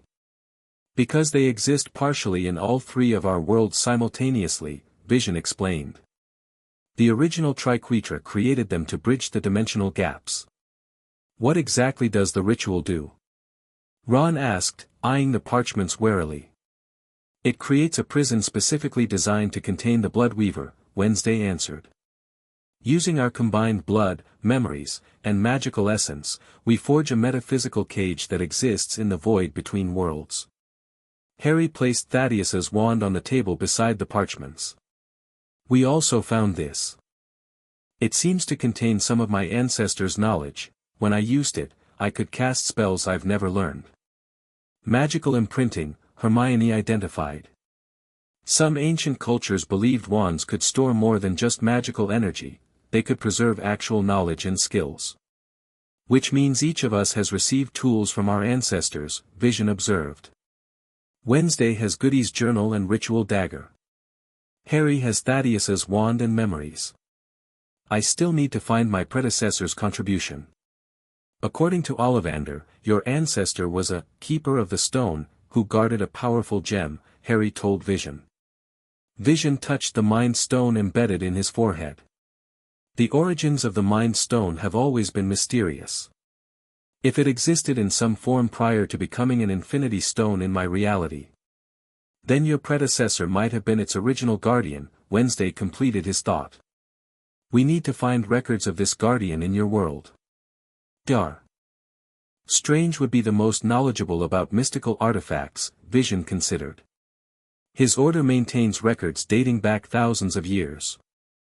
Hermione spread out a map of ley lines she'd been studying. "I've been tracking unusual magical disturbances across Britain. There's a pattern forming, convergence points where the barrier between realities seems thinnest." She pointed to several locations marked in red. "Stonehenge, Azkaban, and the Department of Mysteries are showing the highest levels of interdimensional energy. If the Bloodweaver is trying to create a full convergence, one of these locations might be the focal point." "Azkaban makes strategic sense," Ron noted. "Remote, already damaged from the earlier attack, and filled with desperate people who might be recruited. The Department of Mysteries has the veil," Harry added. "Sirius fell through it, What if it's actually a thinning point between realities? And Stonehenge was built on one of the most powerful magical nexus points in Britain, Hermione concluded. Any of these could be the Bloodweaver's target. A knock at the door interrupted them. Everyone tensed, Harry and Ron drawing their wands simultaneously. Hermione. It's Kingsley. We need to talk. Hermione glanced at the others, then waved her wand to unseal the door. The Minister of Magic entered, his expression grave as he took in the unusual gathering. Minister, Harry greeted formally.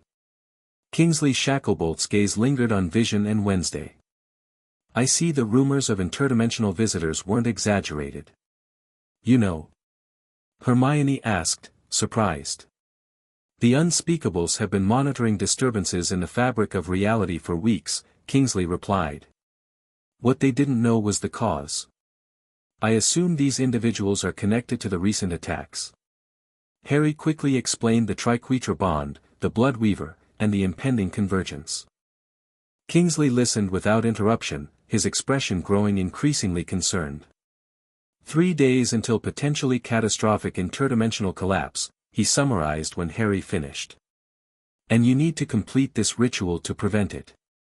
We need to find Vision's ancestors' contribution first, Harry clarified. Which means traveling to his reality next. Kingsley considered this. The Ministry's resources are at your disposal, but I cannot officially acknowledge the existence of parallel worlds. The panic would be unmanageable. We understand, Vision assured him. In my reality as well, knowledge of the multiverse is restricted to a select few for similar reasons. What we need most is time, Wednesday stated. The amulets require several hours to recharge between uses. We need a secure location to wait. And I need to analyze these parchments thoroughly before we attempt to find the third piece, Hermione added. Kingsley nodded. I can offer you the Minister's private sanctuary. It's beneath the Ministry, unknown to all but the current Minister and a few trusted individuals. The magical protections are second only to Hogwarts itself. That would be ideal, Harry agreed. How long before the amulets recharge, Vision? Vision examined the silver triquetra hanging around his neck. Approximately 4 hours, based on current energy replenishment rates. Then that's our timeline, Harry concluded. 4 hours to rest, analyze what we've found, and prepare for the journey to Vision's world. I'll have food and supplies brought to the sanctuary, Kingsley offered. And I'll coordinate with the Auror office to investigate these convergence points without revealing the true nature of the threat. As Kingsley led them from the meeting room toward the Minister's sanctuary, Harry couldn't shake the feeling that they were being watched. The Ministry had always had eyes and ears everywhere, but now he wondered how many of those eyes and ears might be reporting to the Bloodweaver. The sanctuary turned out to be a surprisingly comfortable suite of rooms hidden behind a seemingly solid wall in the lowest level of the Ministry. Ancient runes carved into the stone doorway glowed faintly as Kingsley pressed his hand against them, granting them entry. These chambers date back to the founding of the Ministry, Kingsley explained as they entered. They've been enhanced by each minister through the centuries. No one can enter without the current minister's permission. The main room featured comfortable seating, bookshelves, and a large table suitable for their research. Additional rooms branched off, offering sleeping quarters and bathing facilities. I'll leave you to your work, Kingsley said. If you need anything, this communication stone will alert my office. He placed a small, rune-covered stone on the table. Good luck. It appears all our worlds may depend on your success. After the minister departed, Harry collapsed into a chair, suddenly feeling the weight of everything they'd experienced since the connection first formed. We should review what we know so far, Hermione suggested, already arranging the parchments and her notes on the table. The original Triquetra created a prison for the Bloodweaver using their combined powers. Now it's escaping, and we need to recreate or repair that prison. The ritual seems to require 3 key components from each of us, Vision observed. Blood, memory, and magical essence. Blood is straightforward, Wednesday commented, examining her ritual dagger. Memory likely refers to knowledge or experiences significant to our connection. But magical essence is more complex. Harry thought about this. For wizards, magical essence is often captured in personal objects, like wands or patron uses. They're expressions of our deepest selves. In my case, the Mind Stone represents my essence, Vision suggested. It's the source of my consciousness and abilities. And for me, perhaps my visions, Wednesday considered. The ability to see beyond normal perception runs in the atom's bloodline. Ron, who had been examining the room's defenses, rejoined them. So you each need to contribute these things at the convergence point during the 3 moons alignment, whatever that means. Goody's stone effigy said it would happen when all 3 realities begin to overlap, Wednesday reminded them. Celestial bodies from each world will briefly appear in the others. Which gives us less than 48 hours, Hermione concluded. We need to find Vision's ancestors' contribution quickly. Vision nodded. In my reality, the most likely repository of information about the Mind Stone's origins would be Camartage, the headquarters of the Masters of the Mystic Arts. Dr. Strange would grant us access. Then that's our next destination, Harry decided. Once the amulets recharge. Hermione was studying the 2 ritual fragments with intense concentration. These are remarkable. The magic is unlike anything I've ever encountered. It operates on principles that seem to contradict conventional magical theory. Because it's designed to affect reality itself, not just objects within reality, Wednesday explained. Goody wrote that the original Triquetra had to invent entirely new forms of magic for their task. Which explains why the Blood Weaver is so dangerous, Vision added. An entity that can manipulate the foundations of reality could theoretically reshape all 3 of our worlds to its liking. Harry rubbed his scar absently, noticing it no longer burned now that he was in direct contact with his fellow Triquetra members. What I don't understand is why us. Why these specific bloodlines? Power recognizes power, Wednesday said simply. My family has always had an affinity for death and darkness. Your line carries the lightning's power, raw magical potential. Vision's predecessor guarded cosmic knowledge. Together, we represent a balance, Vision realized. Death, life, and knowledge. A complete triumvirate capable of affecting fundamental forces. The hours passed quickly as they analyzed the ritual fragments, shared information about their respective worlds, and prepared for the journey to Vision's reality. Ron arranged for food to be delivered, while Hermione worked with Wednesday to translate some of the more obscure passages in Goody's journal. Harry found himself drawn to Thaddeus's wand, practicing with it to access more of the ancient knowledge it contained. Each spell he managed to extract felt like recovering a lost piece of his own heritage. The amulets should be sufficiently recharged now, Vision announced eventually, interrupting Harry's practice. We should prepare for the transition to my reality. What should we expect there? Harry asked, pocketing Thaddeus's wand alongside his own. My world has experienced several global-level threats in recent years, Vision explained. As a result, enhanced individuals and supernatural phenomena are more widely acknowledged than in your reality, Harry, though still not as integrated as in Wednesday's world. Will we need to hide our abilities? Hermione asked. Not entirely, but discretion would be advisable, Vision replied. The Sokovia Accords still regulate enhanced activity, though they've been significantly revised since their inception. Wednesday gathered the ritual components they'd collected, securing them in a small bag she wore at her waist. The amulets should transport all 3 of us, but nothing guarantees we'll arrive exactly where we intend. You 2 should stay here, Harry told Ron and Hermione. Continue researching the convergence points and keep an eye on Ministry activity. If the Blood Weaver has infiltrated here like it has the Death Eaters. We'll be careful, Hermione promised. And we'll alert Kingsley to position Aurors at the potential convergence sites. Ron clapped Harry on the shoulder.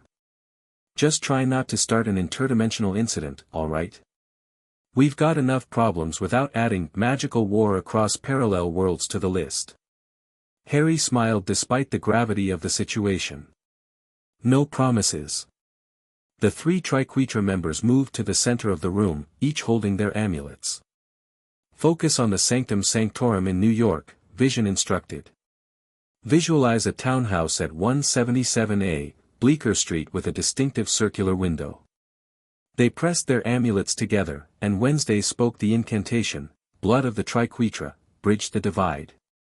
Take us to the Stone Guardian's domain. The amulets glowed, silvery light expanding to envelop them. Harry felt the now familiar sensation of being simultaneously compressed and stretched across impossible distances. The minister's sanctuary faded from view, replaced by a kaleidoscopic tunnel of swirling energy. Images flashed past too quickly to comprehend, glimpses of worlds both familiar and utterly alien. Harry caught a brief vision of a castle that might have been Hogwarts, but with technology integrated into its ancient stones. Then a Gothic academy where students practiced what appeared to be combat magic in a courtyard. Finally, a modern city where caped figures soared between skyscrapers.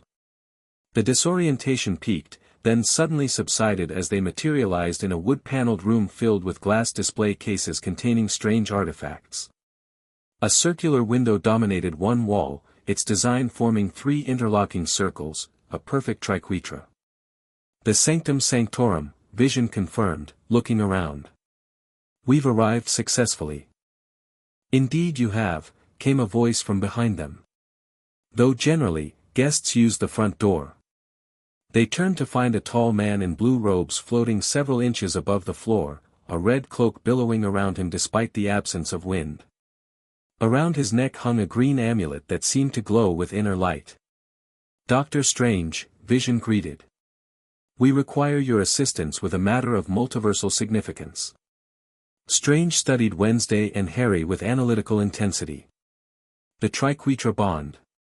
I haven't seen one of those in, well, ever, actually. Just read about them in forbidden texts. You know about the Triquetra? Harry asked, surprised. I am the Sorcerer Supreme, Strange replied, as if that explained everything. When Vision began experiencing interdimensional connections, I consulted the ancient records. The Vishanti texts mention a threefold bond created to contain an entity called the Bloodweaver. The Vishanti, Wednesday repeated. That must be Vision's predecessor in the original Triquetra. Strange nodded.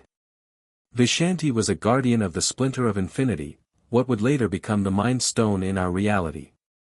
He worked with interdimensional allies to imprison a being that threatened the multiverse. Then you have the third fragment of the ritual, Harry realized. We've recovered 2 parts already, but need the Vishanti's contribution to complete the binding. Strange gestured, and the room around them transformed, expanding impossibly to reveal a vast library that couldn't possibly fit within the townhouse's dimensions. The Vishanti archives are this way, he said, leading them deeper into the library. But I should warn you, the Bloodweaver's activity hasn't gone unnoticed in our reality either. Several mystical alarms have been triggered in the past 24 hours. Has it manifested physically here yet? Vision asked with concern. Not directly, Strange replied. But there have been incidents. Enhanced individuals acting erratically. Dormant mystical artifacts suddenly activating. Reality itself seems to be destabilizing in subtle ways. The convergence approaches, Wednesday stated. The barriers between worlds grow thinner by the hour. They reached a section of the library where the bookshelves were made of a silver metal rather than wood, the texts upon them bound in materials Harry couldn't identify. These are the Vishanti records, Strange explained. Accounts of interdimensional threats and their containment throughout the multiverse. He waved his hand, and several books floated from the shelves, opening in mid-air to specific pages. The Bloodweaver incident is documented here, though much of the specific ritual was intentionally obscured for security. Vision examined the floating texts, his synthetic mind processing the information rapidly. According to this, Vishanti stored his ritual contribution in the Mind Stone itself, or the Splinter of Infinity, as it was known then. That would make sense, Wednesday noted. Each member of the original Triquetra hid their knowledge where their descendants would eventually find it. Harry looked at Vision. Can you access information stored in the Mind Stone? Potentially, Vision replied, touching the stone in his forehead. Though much of its data remains encrypted even to me. Strange moved his hands in intricate patterns, golden symbols appearing in the air around them. I may be able to help with that. The masters of the mystic arts were founded to protect relics of power like the Infinity Stones. We've developed methods to safely interact with them. Before Strange could proceed, an alarm sounded throughout the sanctum, a deep, resonant gong that seemed to vibrate the very fabric of reality. The sanctum defenses have been breached, Strange announced, his expression darkening. Something powerful is attempting to enter. A holographic image appeared in the center of the library, showing the entrance hall of the sanctum. Dark, swirling energy pooled on the floor, forming into humanoid shapes that moved with unnatural fluidity. Shadow wraiths, Wednesday identified. Like the ones in the cemetery. Not just shadow wraiths, Strange corrected, zooming the image to show more figures entering behind the shadows, humans in dark robes carrying wands. They've brought reinforcements from other realities. Death Eaters, Harry confirmed, drawing Thaddeus's wand. The Bloodweaver is coordinating attacks across worlds now. We need to secure the Vishanti records and complete Vision's connection to the Mind Stone, Wednesday insisted. Without the third ritual fragment, we can't seal the prison. Strange made a quick decision. I'll hold them off. You three complete the ritual to access the Mind Stone's hidden knowledge. You can't face them alone, Harry protested. The Death Eater's magic may work differently here than you expect. I won't be alone. Strange touched the amulet at his neck, which glowed green momentarily. Within seconds, the library door burst open, and a group of robed figures rushed in, more sorcerers in attire similar to Strange's. Masters of the mystic arts, Vision explained to Harry and Wednesday. Dr. Strange's fellow sorcerers. Strange turned to one of the newcomers, an Asian man with a severe expression. Wong, secure the outer perimeter. These shadow creatures can pass through physical barriers but are vulnerable to binding spells. And the humans with wands? Wong asked. Enhanced individuals from a parallel reality, Strange explained quickly.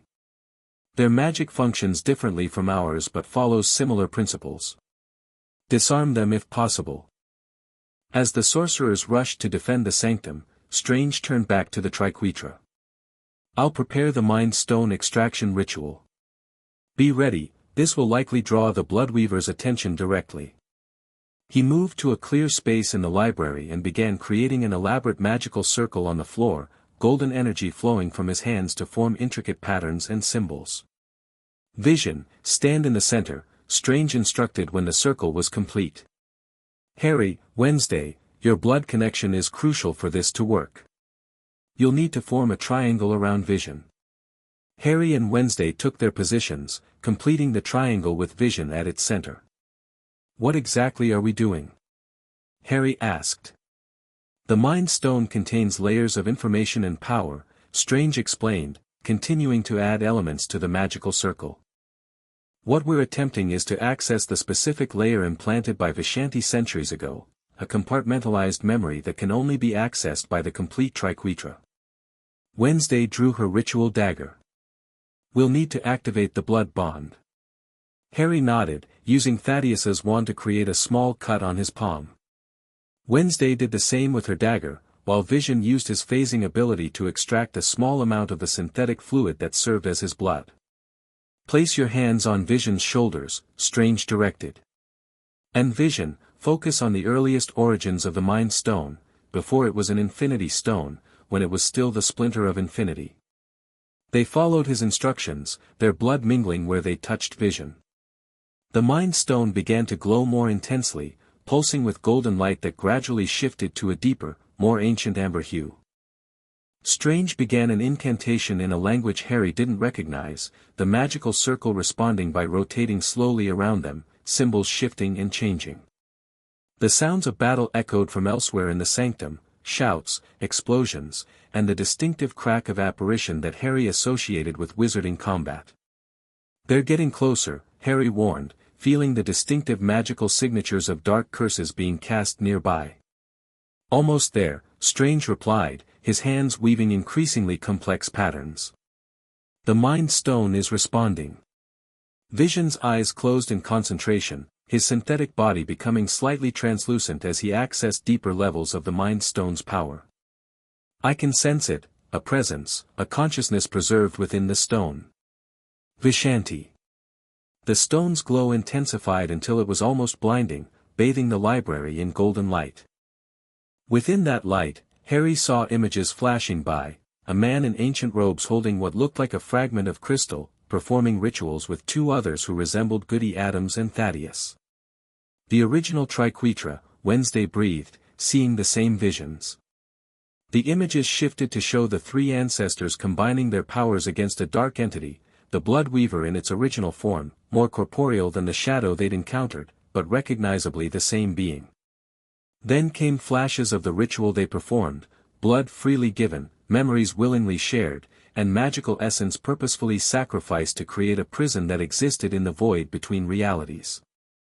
"I see it," Vision said, his voice resonating strangely as if multiple voices spoke through him. "The final piece of the ritual." Vishanti's contribution. The Mind Stone pulsed once more, and a small object materialized in the air before Vision, a crystal vial containing a swirling golden substance, neither liquid nor gas but something in between. "The essence of the Mind Stone itself," Vision explained, taking the vial carefully. Vishanti sacrificed a portion of the stone's power to create the prison. As the vial fully materialized, the magical circle flared brilliantly, then faded. The connection to the Mind Stone's deeper layers closed, returning it to its usual appearance. "Did it work?" Harry asked, releasing Vision's shoulder and examining the vial. "Yes," Wednesday confirmed, studying the substance inside. "This completes our set of ritual components. We now have all three pieces." Strange looked grim. "Not a moment too soon. The outer defenses have fallen." The library doors burst open again, this time revealing a chaotic scene. Wong and several other sorcerers were retreating, maintaining shield spells against a mixed group of attackers, shadow wraiths floating above the ground, Death Eaters firing curses, and several individuals Harry didn't recognize but who seemed to possess enhanced abilities. "The Blood Weaver has united enemies from all three of our realities," Vision observed, taking a protective stance. Strange joined his fellow sorcerers, creating a barricade of magical energy across the library entrance. "You three need to leave, now. Complete the ritual before the convergence begins. We can't just abandon you," Harry protested. "This is bigger than any single battle," Strange countered. "If the convergence completes, all realities will collide. Billions will die." Wednesday had already pulled out her amulet. "He's right. Our priority must be sealing the Bloodweaver's prison." A particularly powerful blast hit the sorcerer's shields, causing several of them to stagger backward. Through the momentary gap, Harry caught sight of a familiar figure directing the attack, Lucius Malfoy, working alongside what appeared to be a dark-haired woman in Victorian clothing. Asenath Adams, Wednesday identified, her expression hardening. A distant relative who was exiled from the family for practicing forbidden blood magic. "It seems the Bloodweaver has found allies among the outcasts of each of our worlds." The convergence point, Harry realized suddenly. "We need to know where it will happen." Strange maintained his shield with one hand while making complex gestures with the other. A three-dimensional map appeared in the air, showing New York City with a glowing point at its center. "Central Park," he indicated. "The nexus point where the three realities will intersect most powerfully. The alignment will occur in approximately 18 hours. That's our target," Vision confirmed. "We need to prepare the ritual and be in position before the three moons appear." Wednesday activated her amulet, Harry and Vision doing the same. "Blood of the Triquetra, bridge the divide. Return us to the Knight's domain." As the silvery light of the amulets expanded around them, the library doors finally gave way. Shadow wraiths, Death Eaters, and enhanced villains poured into the room, Strange and the remaining sorcerers forming a last defensive line. The last thing Harry saw before the interdimensional transition completed was Strange creating hundreds of duplicates of himself, each engaging a different attacker in an impressive display of mystical power. Then reality shifted, twisted, and reformed around them. They materialized in Wednesday's dormitory room at Nevermore Academy, the transition rougher than previous jumps. Harry stumbled, catching himself against a desk, while Vision actually dropped to one knee, something Harry had never seen the composed synthetic being do before. The barriers between worlds are dangerously thin, Vision observed, rising again. That transition was nearly catastrophic. We can't use the amulets again without risking permanent damage to the multiverse, Wednesday agreed, steadying herself against her bed. Our next move must be directly to the convergence point. Harry looked around the Gothic-style dormitory, noting the eclectic mix of occult objects, Victorian furniture, and what appeared to be preserved animal specimens.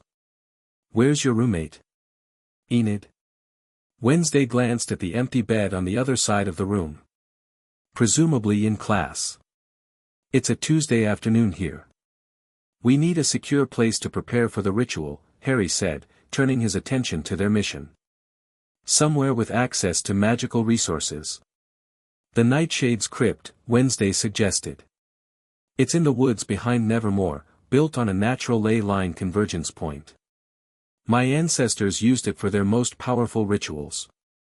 Vision studied the ritual components they'd gathered.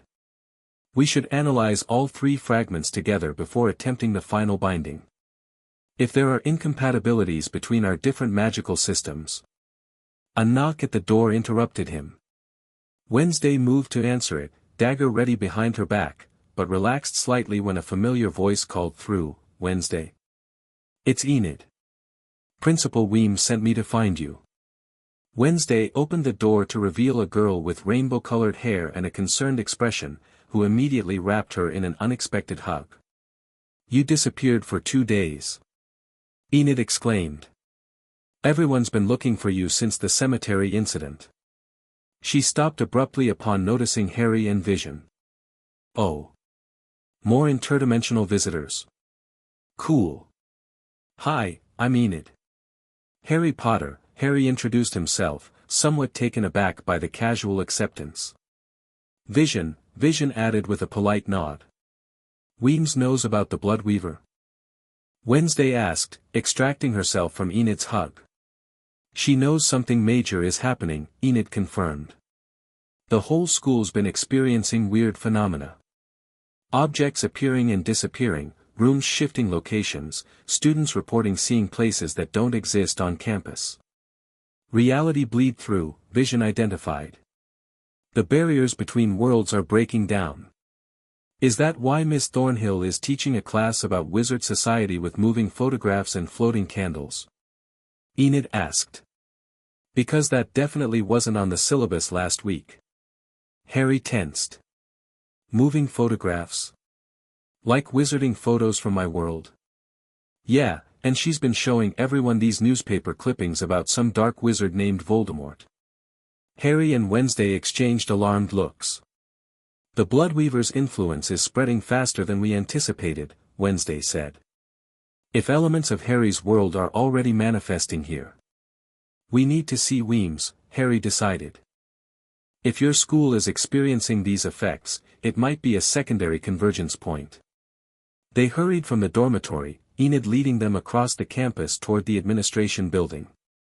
As they passed through the grounds, Harry noticed subtle signs of reality distortion, patches of vegetation that didn't match the surrounding plants, architectural elements that seemed to shift when viewed from different angles, and most concerning, what looked like shadows moving independently of the objects casting them.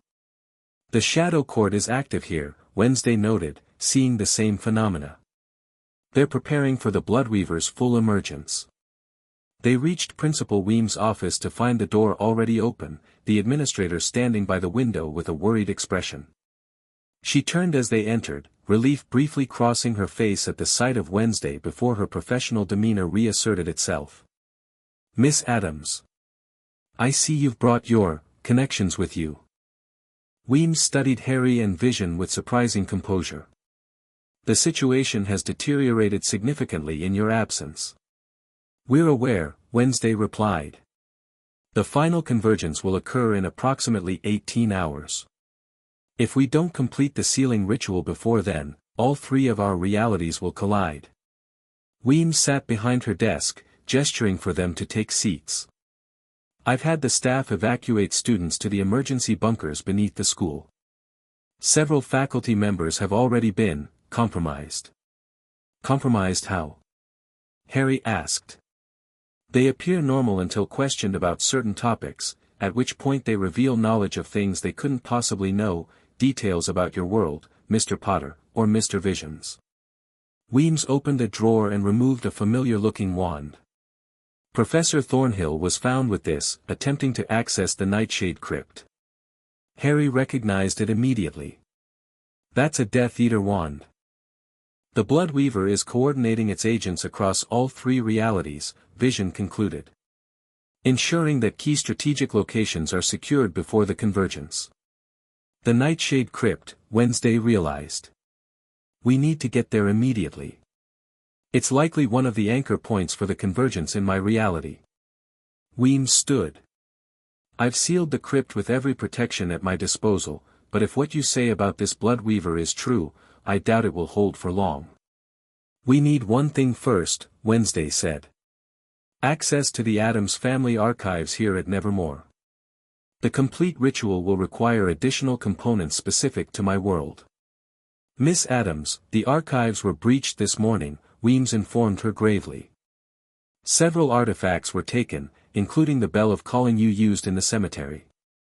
Wednesday's normally impassive expression showed genuine alarm. Without the bell, we can't summon spiritual assistance for the ritual. It was a key amplifier for the magical energies. Then we'll have to improvise, Harry decided. Vision, can the Mind Stone serve a similar function? It seems to amplify energies across dimensions. Potentially, Vision considered. Though not without risk. Using the stone in this way could permanently alter its composition. We're out of alternatives, Wednesday stated. We have the three ritual fragments, the contributions from our ancestors, and our own blood connection. We'll have to make it work. Enid, who had been listening wide-eyed to the conversation, suddenly spoke up. Wait, I almost forgot. Eugene found something in the library archives about the Triquetra ritual. He said it mentioned a Heart of Darkness as the final component. The Heart of Darkness? Harry repeated. A nexus of negative energy, Wednesday translated. In occult terms, it would be a place where death and void energy naturally concentrate. Like the Department of Mysteries in my world, Harry suggested. Or the cemetery here. Or the site of a major catastrophe in mine, Vision added. There are several locations that would qualify. Weems stood. Whatever you're planning, you should know that strange individuals have been seen approaching the school grounds from the forest. Some wearing dark robes, others moving like shadows rather than people. They're coming for us, Harry realized. All three factions converging here. Then we need to leave, Wednesday decided. If the Bloodweaver's forces are gathering here, the actual convergence point must be elsewhere. Central Park, Vision reminded them. Dr. Strange identified it as the primary nexus in my reality. Which would correspond to the Forbidden Forest in mine, Harry added. And here? Crackstone Park, Wednesday answered immediately. The site of the original witch trials in Jericho. It's where Goody Adams was nearly executed before escaping. 3 locations, 3 realities, 1 convergence point, Vision summarized. As the barriers fall, these 3 locations will merge. A sudden explosion shook the building, dust falling from the ceiling. They're here, Weems announced, moving to the window. Outside, dark figures were emerging from the forest edge, an unnatural mist rolling ahead of them. We need to get to Crackstone Park, Wednesday stated. Now. The amulets are too dangerous to use again, Vision reminded them. Then we'll have to do this the old-fashioned way, Harry decided, drawing Thaddeus's wand. Fight our way through. Weems moved to a painting behind her desk, swinging it aside to reveal a hidden safe. She quickly entered a combination and withdrew a set of keys. Take the tunnel beneath the memorial statue, she instructed, handing the keys to Wednesday. It leads to the old catacombs, which connect to the town. You can reach Crackstone Park from there without being seen. Another explosion rocked the building, closer this time. Go, Weems urged. I'll organize what faculty remains to hold them off. You can't fight them alone, Harry protested. Nevermore has survived witch hunters, demon incursions, and supernatural plagues, Mr. Potter, Weems replied with grim determination. We'll manage a few interdimensional shadows. Wednesday accepted the keys. The tunnel entrance is in the courtyard. We'll need to cross open ground to reach it. Enid hugged Wednesday fiercely. Be careful, okay? And when you're done saving the multiverse or whatever, come back in one piece. Sentiment, Wednesday replied flatly, though Harry noticed she briefly returned the hug. Impractical under the circumstances. They left the office, moving quickly through the administration building toward the main doors. Through windows, they could see the encroaching forces, a mix of shadow wraiths floating above the ground, robed Death Eaters advancing with wands drawn, and several figures in high-tech armor that Harry assumed were from Vision's reality. The courtyard is 50 meters from this exit, Wednesday noted. We'll be exposed for approximately 20 seconds. I'll create a diversion, Vision offered. My phasing ability should confuse their sensors long enough for you to reach the tunnel entrance. And I've got a few tricks from Thaddeus that might help, Harry added, the ancient wand humming with energy in his hand. They paused at the main doors, gathering themselves for the sprint ahead. Ready? Harry asked. Wednesday nodded, her expression determined. Vision simply floated slightly higher, the Mind Stone glowing in preparation. Now! Harry shouted, bursting through the doors with his wand already moving. Nebula Obscurus. A swirling cloud of dark mist erupted from Thaddeus's wand, spreading rapidly to cover the courtyard.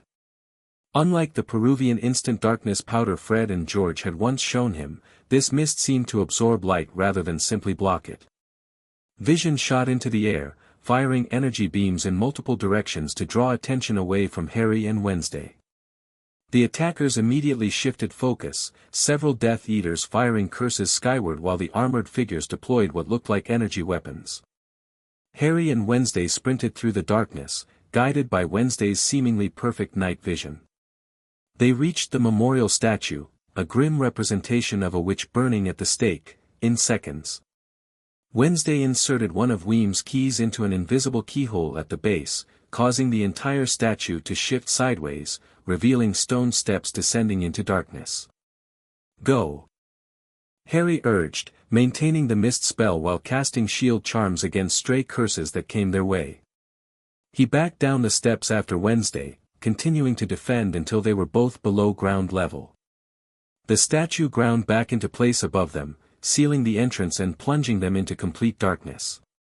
Lumos, Harry cast, illuminating the narrow tunnel with wand light.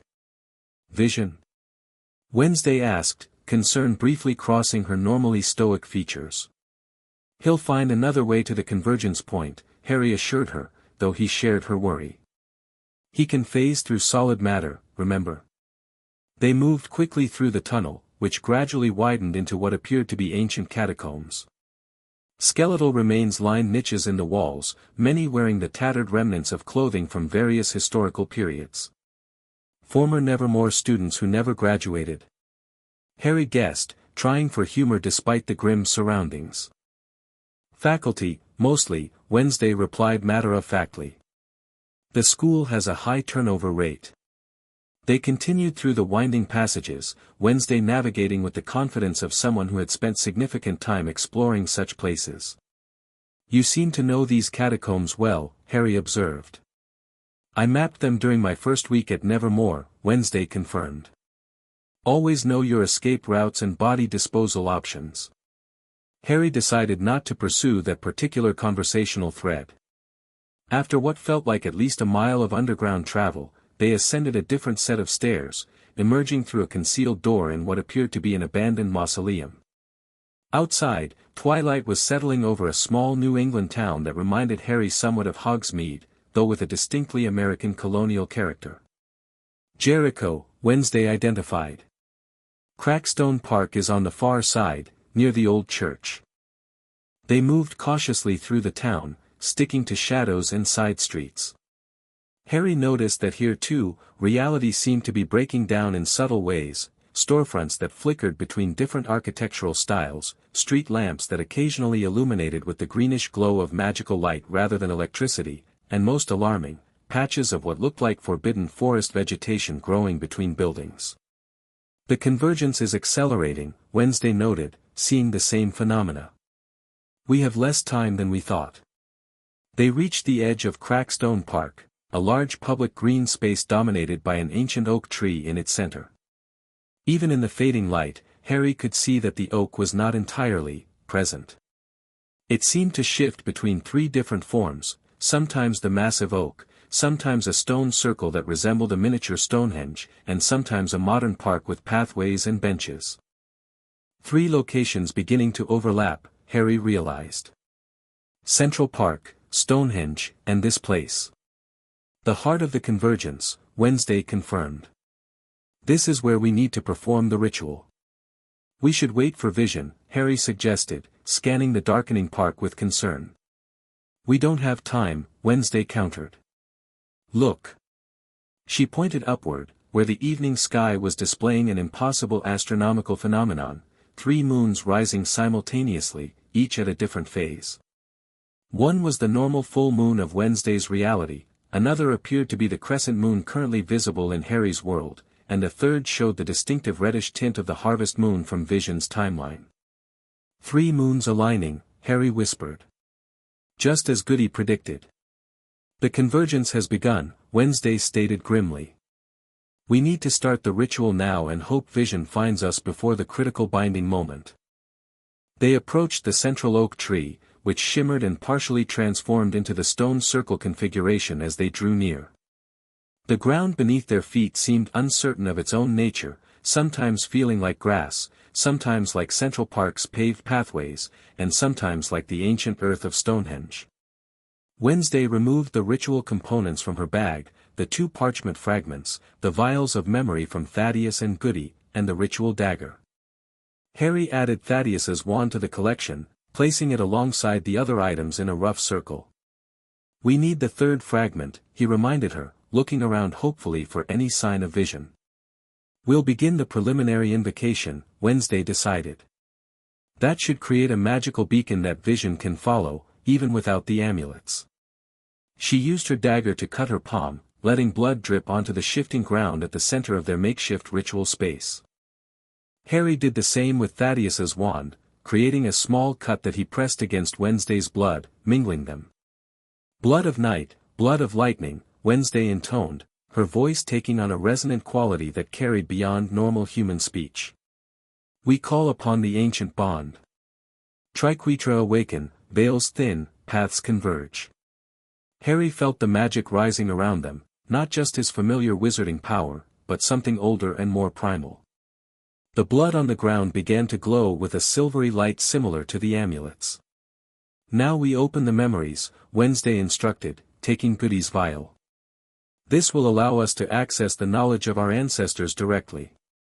She unstoppered the vial, and a swirl of dark, smoke-like substance emerged, similar to pensive memories but with a more tangible quality. Harry followed suit with Thaddeus's veil, releasing a silvery blue stream that intertwined with Goody's darker essence. The combined memories formed a swirling vortex above their ritual circle, images flickering within it too rapidly to distinguish clearly. Harry caught glimpses of ancient rituals, battles against shadow creatures, and 3 figures standing together against a formless darkness.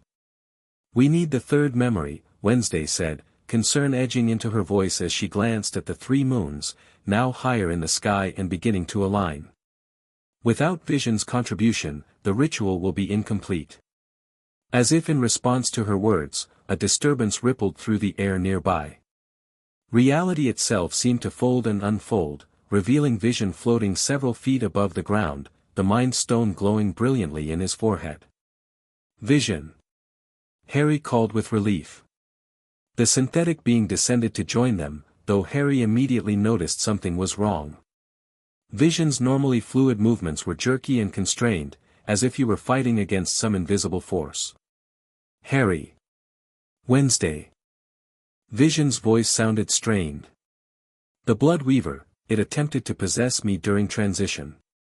I am containing it temporarily." Harry raised his wand instinctively. "It's inside you." "Not fully," Vision clarified, the Mind Stone pulsing erratically.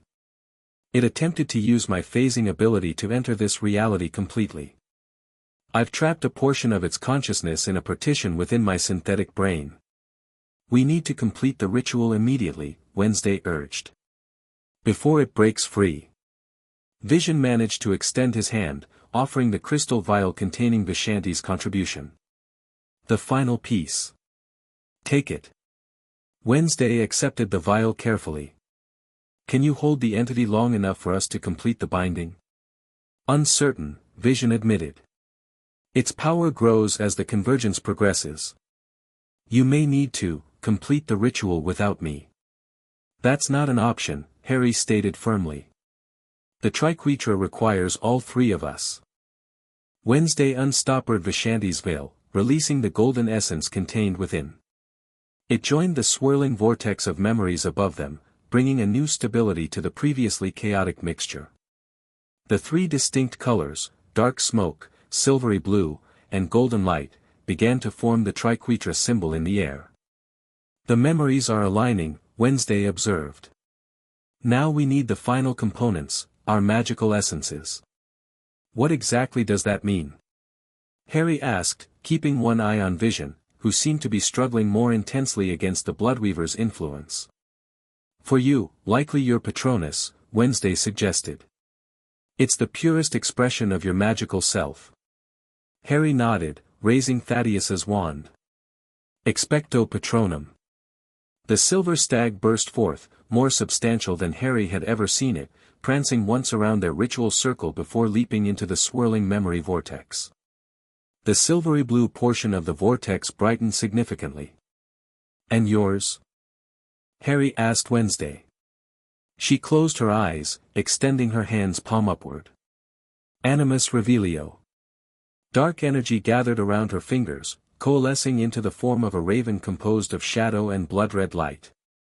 The spectral bird cawed once, a sound that seemed to echo between worlds, before dissolving into the vortex, enhancing the dark smoke portion. "Vision?" Wednesday prompted. "We need your essence." Vision straightened with visible effort, fighting against the Bloodweaver's influence. "I cannot safely extract the Mind Stone's energy while containing the entity." "Then we'll help you," Harry decided, moving to Vision's side. "Wednesday, if we combine our blood again, maybe we can draw out Vision's essence without releasing the Bloodweaver." Wednesday nodded, joining Harry beside Vision. They each placed a bloodied hand on Vision's shoulders, forming a triangle once more. "Through blood we are bound," Wednesday intoned. "Through blood we shall free." Harry felt the magic surge between them, their combined power flowing into Vision and connecting with the Mind Stone. The golden gem flared brilliantly, a stream of pure energy extending from it to join the vortex above. For a moment, everything aligned perfectly, 3 bloodlines, 3 memories, 3 essences, forming a complete triquetra in the air above them. The 3 moons reached their apex, perfectly aligned in the night sky. Then everything went wrong. Vision convulsed, the Mind Stone flashing erratically. "It's breaking free," he warned. "The Bloodweaver is." A wave of dark energy exploded outward from Vision, knocking Harry and Wednesday backward. The ritual circle disrupted, components scattering across the ground. Where Vision had stood, a swirling mass of darkness now coalesced, gradually taking on a more defined form, a tall, humanoid shape with constantly shifting features and glowing eyes. The Triquetra, the Bloodweaver's voice resonated across multiple frequencies simultaneously. How kind of you to gather the ritual components for me. Vision. Harry called, scrambling to his feet with wand ready. Fight it. Vision's form flickered briefly within the darkness before being subsumed again. Your synthetic ally makes an excellent vessel, the entity commented. A body that exists between organic and inorganic, capable of phasing between states of matter. Ideal for my purposes. Wednesday had already recovered her ritual dagger, her expression coldly furious. Release him. Now. Or what, daughter of night? You failed. The convergence is complete. Look around you. Harry reluctantly tore his gaze from the possessed vision to survey their surroundings. The park had transformed completely, no longer simply Crackstone Park, but a bizarre hybrid environment.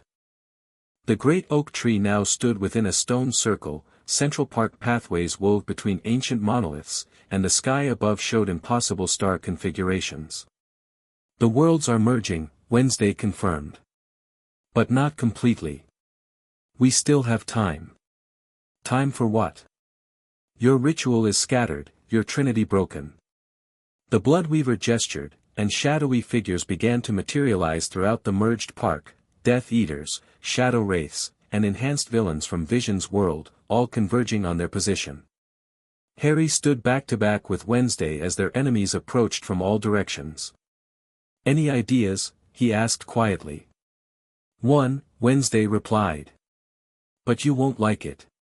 Try me. We complete the ritual from inside the Bloodweaver. Harry stared at her. You're right. I don't like it. It possessed Vision because he was already part of the Triquetra, Wednesday explained rapidly. If all three of us are connected to it simultaneously, we could trap it from the inside, Harry realized. Using our combined blood bond. Exactly. But we'd need to be in direct physical contact with Vision's body. Harry assessed the approaching enemies. So we just need to get past about 50 assorted interdimensional villains and somehow touch an entity that exists partially outside reality itself. Precisely.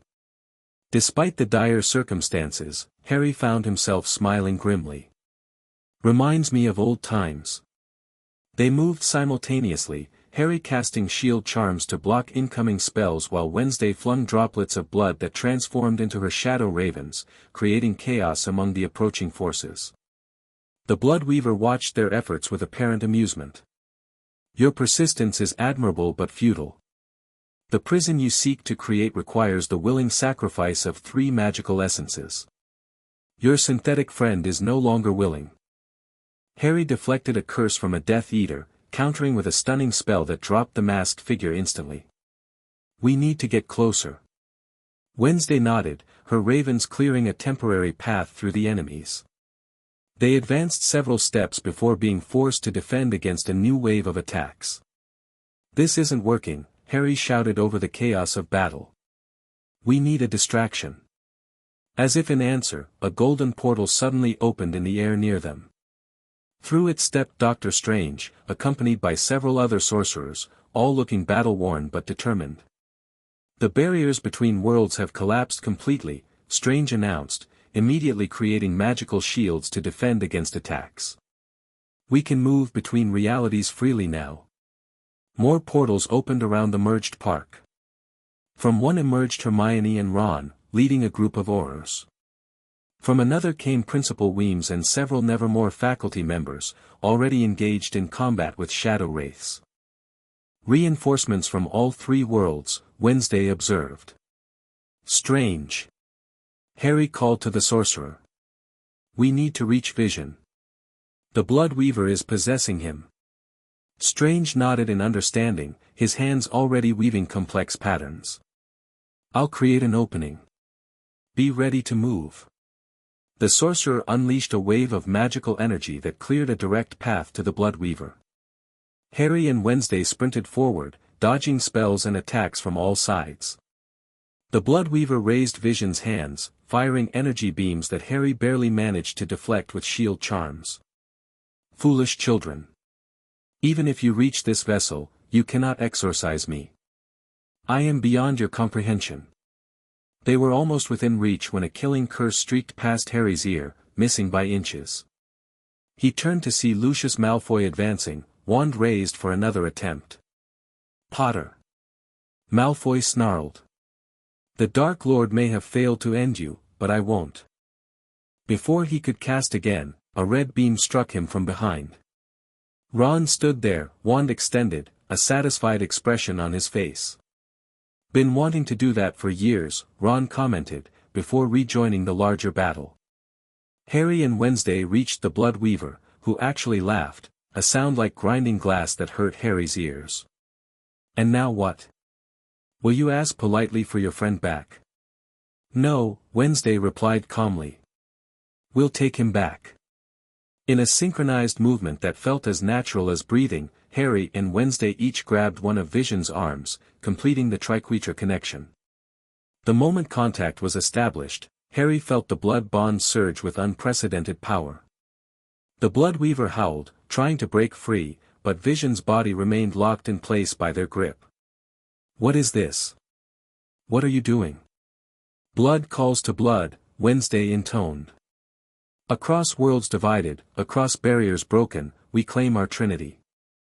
Harry felt Vision's consciousness stirring beneath the Bloodweaver's influence, faint but present.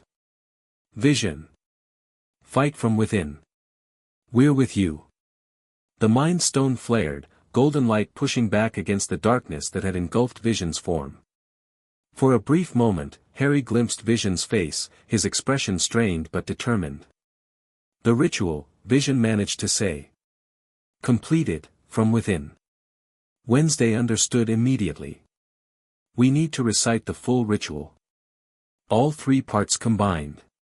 But the parchments are scattered, Harry protested, maintaining his grip on Vision despite the Bloodweaver's increasingly violent attempts to break free. We don't need them anymore, Wednesday realized. The memories have already merged. We can access the complete ritual through our blood connection. Harry concentrated, reaching through the blood bond into the swirling vortex of ancestral memories that still hovered above them, though now destabilized by the Bloodweaver's interference. Suddenly, words appeared in his mind, ancient phrases in a language that felt older than any he'd encountered, yet somehow perfectly comprehensible. I see it, he confirmed. Begin the recitation, Wednesday instructed. I'll channel the blood magic. Vision must direct the energies. Harry started speaking the ritual words, his voice taking on the same resonant quality Wednesday's had earlier. The language felt strange on his tongue, yet the meaning was crystal clear, a binding, a sealing, a remaking of barriers between worlds. As he spoke, Wednesday used her free hand to cut a complex symbol into her palm, blood flowing freely to drip onto the ground beneath them. Where it touched, reality itself seemed to ripple and solidify, as if reinforcing the boundaries between worlds. Within their grip, Vision fought for control of his own body. The Mind Stone pulsed with increasing brightness, forcing the Bloodweaver's darkness outward rather than inward. The Bloodweaver's struggles became more desperate. Stop this. You don't understand what you're doing. The multiverse is broken, it needs to be remade. Not by you, Wednesday replied coldly. And not today. The three moons overhead began to separate, their perfect alignment breaking as the ritual progressed. The hybrid environment around them started to flicker, portions returning to their original realities. Harry continued the incantation, feeling power building with each phrase. The scattered ritual components, parchments, vials, and magical artifacts, rose from the ground, orbiting the triquetra in a swirling display of interdimensional energy. The final binding requires sacrifice, Vision warned, his voice stronger as he regained more control. Each of us must surrender something precious. What kind of sacrifice? Harry asked, momentarily pausing the ritual. The original triquetra each gave up a portion of their power permanently, Wednesday explained. A piece of themselves that could never be reclaimed. The Bloodweaver laughed again. And there it is. The price you aren't willing to pay. Without true sacrifice, the prison cannot hold. Harry thought quickly. What could he sacrifice that would satisfy the ritual's requirements? His magic? His memories? His life? It must be symbolic of our essence, Vision clarified, still struggling against the Bloodweaver's influence. A willing surrender of what defines us most. Harry understood. For him, the sacrifice was clear, his connection to death itself. The part of him that had walked willingly into the forest to die at Voldemort's hands, the part that had spoken with the dead on the other side. I offer my mastery of death, he stated firmly. My unique connection to the beyond, earned through sacrifice and restored through love. He felt something tear away from his very being, not painful, but profound. A fundamental change to his magical nature. Wednesday nodded in understanding. I offer my visions, my ability to see beyond the veil of time and possibility. Her body tensed as her prophetic gift, the defining power of her bloodline, separated from her essence to join the ritual energies. Vision's expression became resolute. I offer my phase-shifting ability, my power to move between states of matter and reality. The Mind Stone flared brilliantly as Vision surrendered the very power that had allowed the Bloodweaver to possess him in the first place. Their three sacrifices merged with the swirling ritual components, forming a complete triquetra symbol above them, now solid and definite rather than ephemeral. The Bloodweaver screeched, a sound that transcended normal hearing to echo across multiple planes of existence. No. You cannot do this. I am eternal. I am beyond your comprehension. You are unwelcome, Harry stated firmly, resuming the ritual incantation. You are unbalanced, Wednesday added, her blood magic intensifying. You are undone, Vision concluded, the Mind Stone projecting a beam of pure energy into the triquetra symbol. The symbol descended, enveloping the struggling Bloodweaver like a net of golden light. Where it touched the darkness, the entity's substance seemed to fold inward, compressed by forces beyond conventional physics. This prison cannot hold me forever, the Bloodweaver raged as its form collapsed inward. I will return. The multiverse will break again. Then we'll stop you again, Harry replied simply. With a final, reality-shaking scream, the Bloodweaver compressed completely, drawn into the triquetra symbol until nothing remained but the glowing threefold mark hovering in the air. Vision, now fully himself again, raised his hands toward the symbol. The prison is formed, but must be sealed and hidden. Wednesday nodded, completing the final ritual gestures with her bloodied hands. Between worlds it shall dwell, beyond time it shall be bound. Harry raised Thaddeus's wand. By blood, by memory, by sacrifice, we command, Abyssum Claudera. The triquetra symbol pulsed once, brilliantly illuminating the entire merged park, then imploded with a silent flash that sent ripples across the fabric of reality itself. When Harry's vision cleared, the symbol was gone. In its place hung a small, silver amulet, identical to the ones they'd used to travel between worlds, but somehow more substantial. The prison, condensed into physical form, Vision explained, carefully taking the amulet. It must be hidden where no single reality can claim it. The void between worlds, Wednesday suggested. Where our ancestors placed the original prison. Around them, the battle had ceased. Combatants from all three realities stood frozen, witnessing the completion of the ritual. As the Bloodweaver vanished, its hold over its followers broke. Death Eaters looked around in confusion, shadow wraiths dissipated into ordinary darkness, and the enhanced villains from Vision's world seemed to awaken from a trance. More significantly, the merged environment began to separate.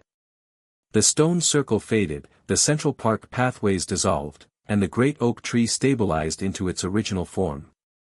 Reality was re-establishing its proper boundaries. The convergence is reversing, Strange observed, approaching them. The multiverse is healing itself. But not completely, Hermione added, joining them with Ron. The barriers will never be quite as strong as they were. Which is why the prison must be guarded, Vision concluded. The triquetra bond must continue. Harry felt a strange tugging sensation, as if his body was being gently pulled in a specific direction. Looking around, he saw that everyone from his reality was experiencing the same effect, their forms becoming slightly translucent as their home world reclaimed them. We're being drawn back to our own realities, he realized. The automatic rebalancing of the multiverse. Wednesday nodded, already appearing more solid in her native environment while Harry and Vision began to fade. The separation is necessary. 3 realities cannot occupy the same space for long. What about the prison? Harry asked, nodding toward the amulet in Vision's hand. I will ensure it reaches the void between worlds, Strange offered. My order has methods of accessing such spaces safely. Vision handed the amulet to Strange with evident reluctance. The Bloodweaver was right about one thing, this prison won't hold forever. Eventually, it will find a way to escape again. And when it does, the triquetra bond will reactivate, Wednesday stated with certainty. If not us, then our descendants. Harry felt the pulling sensation intensify. Ron and Hermione were already almost completely faded from this reality, returning to their proper world. Other wizards and witches from his reality were similarly vanishing. Will we remember? He asked suddenly. When we're back in our separate worlds? Yes, Vision assured him. The blood bond remains, even if muted by distance. We are connected still, though we may never meet again in physical form. Wednesday actually smiled, a rare, genuine expression that transformed her usually stoic features. Speak for yourself. Adamses have never respected the boundaries between worlds. I suspect we'll find ways to communicate. Harry felt a surge of affection for his unlikely allies. In the short time they'd known each other, they had formed a bond deeper than ordinary friendship, a connection that transcended reality itself.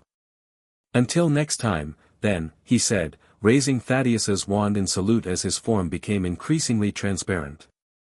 Until the darkness rises again, Wednesday agreed, touching her ritual dagger to her heart in a formal gesture. Until the triquetra is needed once more, Vision concluded, the Mind Stone pulsing one final time in acknowledgement. Reality shifted, twisted, and separated. Harry felt himself pulled across the dimensional divide, returning to his proper place in the multiverse. The last thing he saw was Wednesday and Vision standing side by side, gradually fading from his perception as the worlds realigned. Then he was standing in the Department of Mysteries, surrounded by fellow Aurors and Ministry officials. The veil fluttered gently in its archway, once again just a mysterious magical artifact rather than a gateway between worlds. Hermione and Ron stood nearby, looking as disoriented as he felt. Did that really just happen? Ron asked, staring at the veil. Hermione nodded slowly. Yes. Though I suspect most people will remember it as a series of strange magical disturbances rather than a full interdimensional crisis. Harry touched his scar reflexively. The familiar lightning bolt remained, but the burning sensation had vanished completely, replaced by a subtle warmth that felt like a distant connection to allies beyond his reality. In his pocket, Thaddeus's wand hummed with residual energy. Harry knew he would keep it close from now on, a reminder of his heritage and his role as the lightning bearer in the eternal triquetra bond. Somewhere beyond the boundaries of his world, Wednesday Addams was returning to Nevermore Academy, and Vision was rejoining the Avengers. 3 different lives in 3 different realities, yet forever connected by blood, by memory, and by sacrifice. The Bloodweaver was contained once more, the prison hidden in the void between worlds. The multiverse had been saved, though changed in subtle ways that might never be fully understood. But one thing remained certain, if darkness ever rose again between the veils, the triquetra would answer the call. Blood would call to blood across the great divide. And Harry's scar would burn once more. Chapter 3, Blood of My Blood. 6 months passed like a fever dream. Harry stood at his office window in the Aura department, watching magical London bustle below while absent-mindedly tracing the lightning scar on his forehead. The connection remained, a subtle warmth rather than the burning pain from before, linking him to two people from worlds beyond his own. Kingsley had classified everything related to the Bloodweaver incident. Official ministry records described it merely as anomalous magical disturbances and coordinated attacks by remnant Death Eater factions. Only a handful of people knew the truth about parallel realities converging, and even fewer understood Harry's role in preventing multiversal collapse. "Still getting those flashes?" Ron asked, entering with 2 steaming cups of tea. Harry accepted one gratefully. "Less frequently now. But yeah, still happening."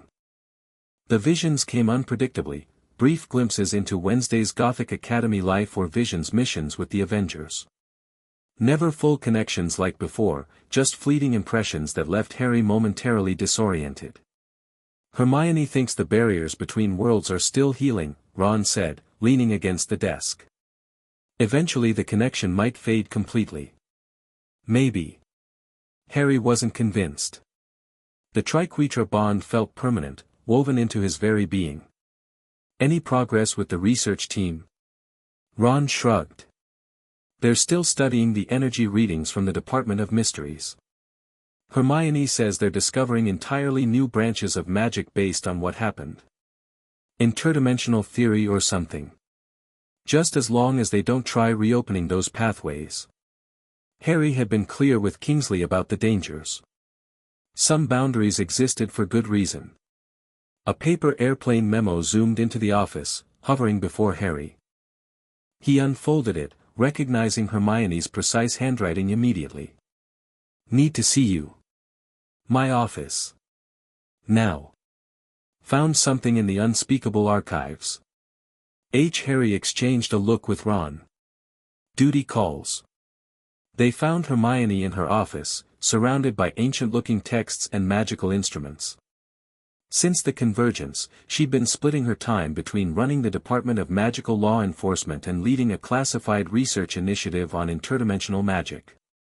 "Close the door," she instructed without looking up from the parchment she was examining. Harry complied, feeling a familiar tension in his spine. "What's wrong?" "Maybe nothing." Hermione finally looked up, dark circles under her eyes suggesting she'd been working through the night. "But I found references to something called echo events following major interdimensional disturbances." "Echo events?" Ron repeated. "Like aftershocks after an earthquake." Hermione spread several parchments across her desk. "The barriers between realities were severely damaged during the convergence. Even though we reversed the process, the multiverse doesn't heal cleanly." Harry's scar tingled. "You're saying there could be more breaches?" "Temporary ones, yes. Moments where the walls between worlds thin again." Hermione pointed to a diagram showing overlapping circles. The Unspeakables documented similar phenomena after previous, smaller interdimensional incidents. Objects appearing from nowhere. People reporting impossible visions. Weather patterns that defy magical explanation. "We've been getting reports like that for weeks," Ron noted. The incident response team thought they were just residual effects. "They're more than residual. They're building toward something." Hermione tapped another parchment. "According to these calculations, we should expect a significant echo event within the next 48 hours. Harry felt a chill that had nothing to do with the office temperature. "The Bloodweaver?" "No, the prison is holding." Strange confirmed that through his communication channels. After the convergence, the Sorcerer Supreme had established limited magical contact with Hermione to monitor the interdimensional prison. This is just the multiverse still adjusting, like tectonic plates settling after a major shift. "So what do we do?" Harry asked. "Prepare for temporary breaches.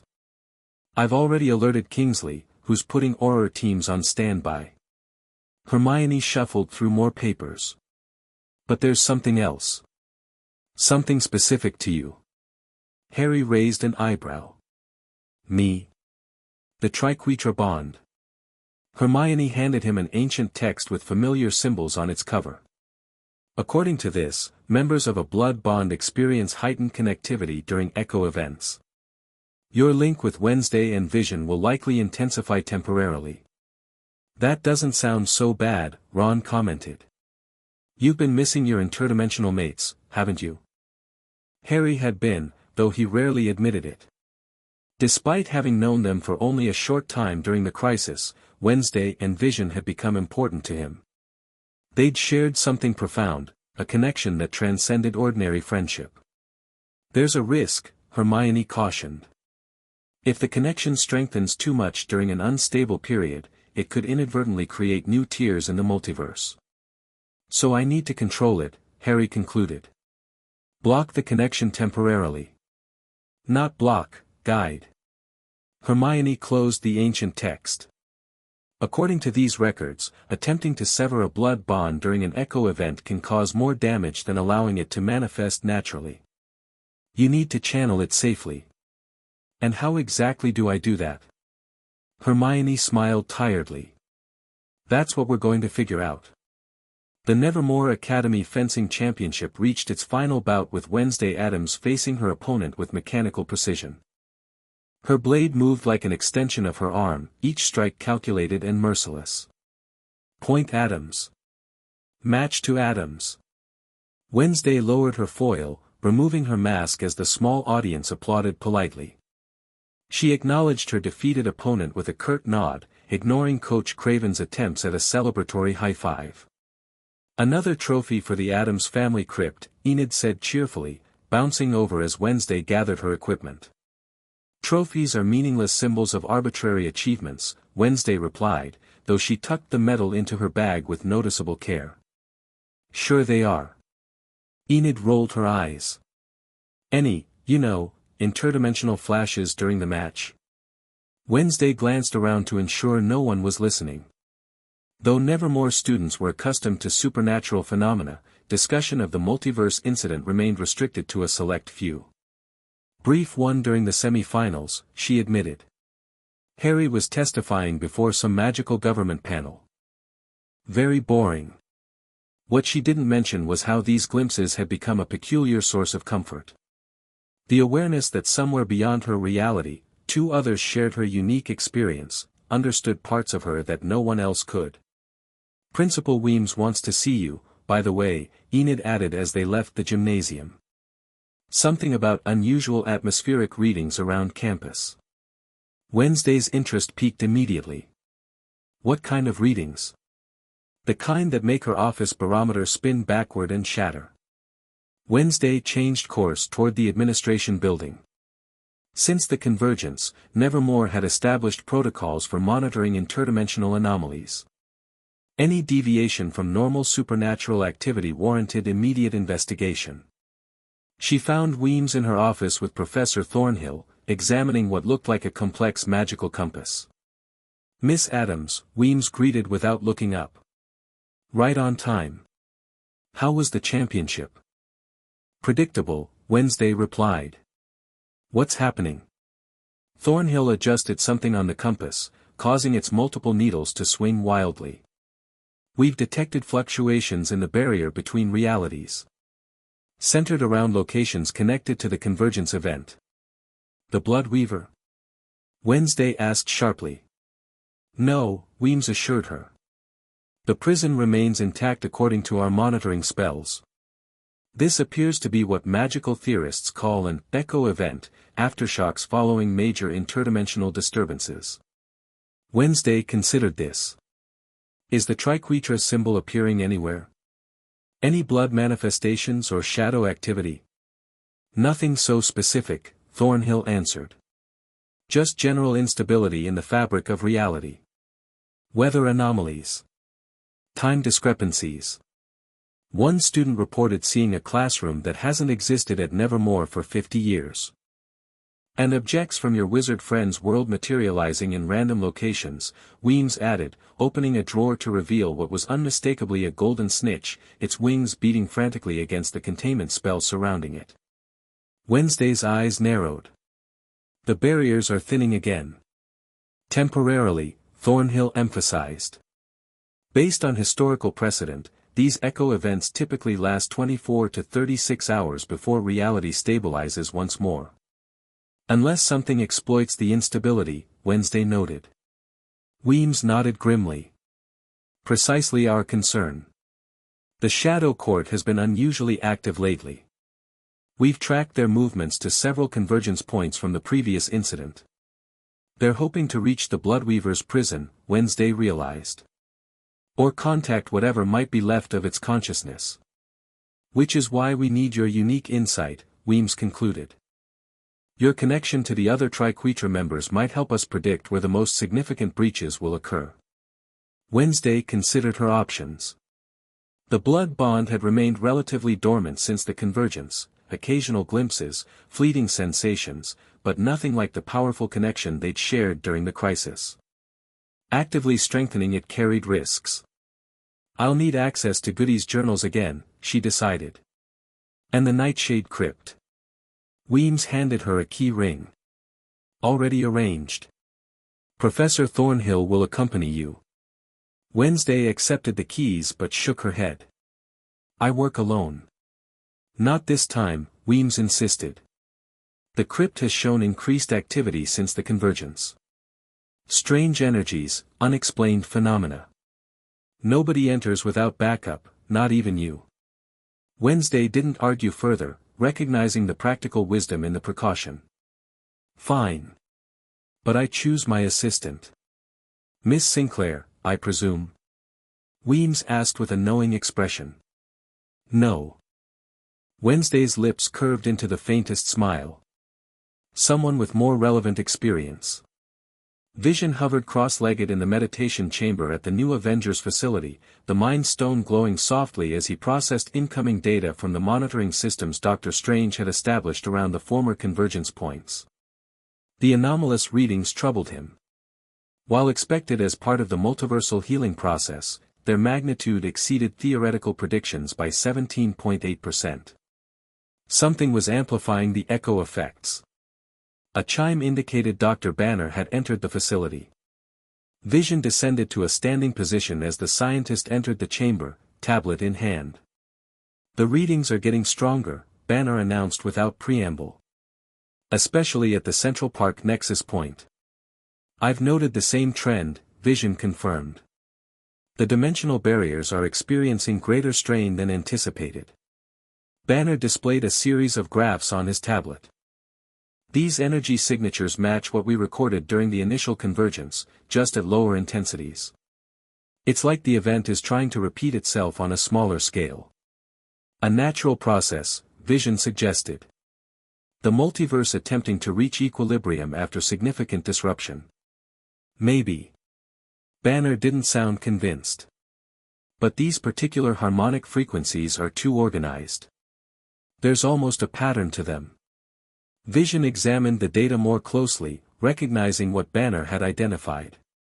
As if something is directing the energy. Exactly. These aren't random fluctuations, they're being channeled. Banner switched to another display showing a map with multiple highlighted locations. And not just here. We're detecting similar patterns in parallel locations across dimensional boundaries. The prison, Vision realized. Something is attempting to use the echo event to locate the Bloodweaver's prison. Banner nodded grimly. Strange thinks so too. He's reinforcing the mystical barriers, but he's concerned about the Triquetra bond. Vision touched the lightning-shaped mark that remained on his forehead, a permanent reminder of his connection to Harry and Wednesday. Our bond exists partially outside conventional dimensional constraints. It could be affected by these fluctuations. Or it could be the target, Banner suggested. If something wants to find the prison, tracking the energy signature of those who created it would be logical. The Mind Stone pulsed, responding to Vision's concern. Since the convergence, he had experienced occasional glimpses of his fellow Triquetra members, Harry pursuing dark wizards, Wednesday engaged in her studies of the occult. The connection remained active, if subdued. I should attempt direct communication, Vision decided. If the bond is being targeted, they need to be warned. Strange advised against that, Banner cautioned. Actively using the bond during an echo event could create new instabilities. A calculated risk, Vision acknowledged. But if coordinated action is required, established communication protocols would be more controlled than spontaneous connections triggered by external forces. Banner couldn't argue with the logic. Just be careful. We've had enough multiversal incidents for 1 year. Vision nodded. I'll establish contact from the secure chamber. Its isolation from external energy fields should minimize dimensional disruption. As Banner left, Vision moved to a specialized room designed by Dr. Strange specifically for containing and controlling mystical energies. Originally created to study the Mind Stone safely, it now served as Vision's meditation space when dealing with interdimensional matters. The chamber sealed behind him, its walls inscribed with protective runes that glowed faintly when activated. Vision settled in the center, focusing on the blood bond that connected him across realities. Unlike before, when their communications had been circumstantial or facilitated by the amulets, Vision now attempted something more controlled, a deliberate reaching across dimensional barriers using the established pathways of their connection. The Mind Stone responded, its energy expanding beyond conventional physical limitations, searching for the unique signatures of Harry Potter and Wednesday Addams across the multiverse. For several minutes, nothing happened. Then, gradually, Vision sensed a response, two distinct energies recognizing and reaching back toward his.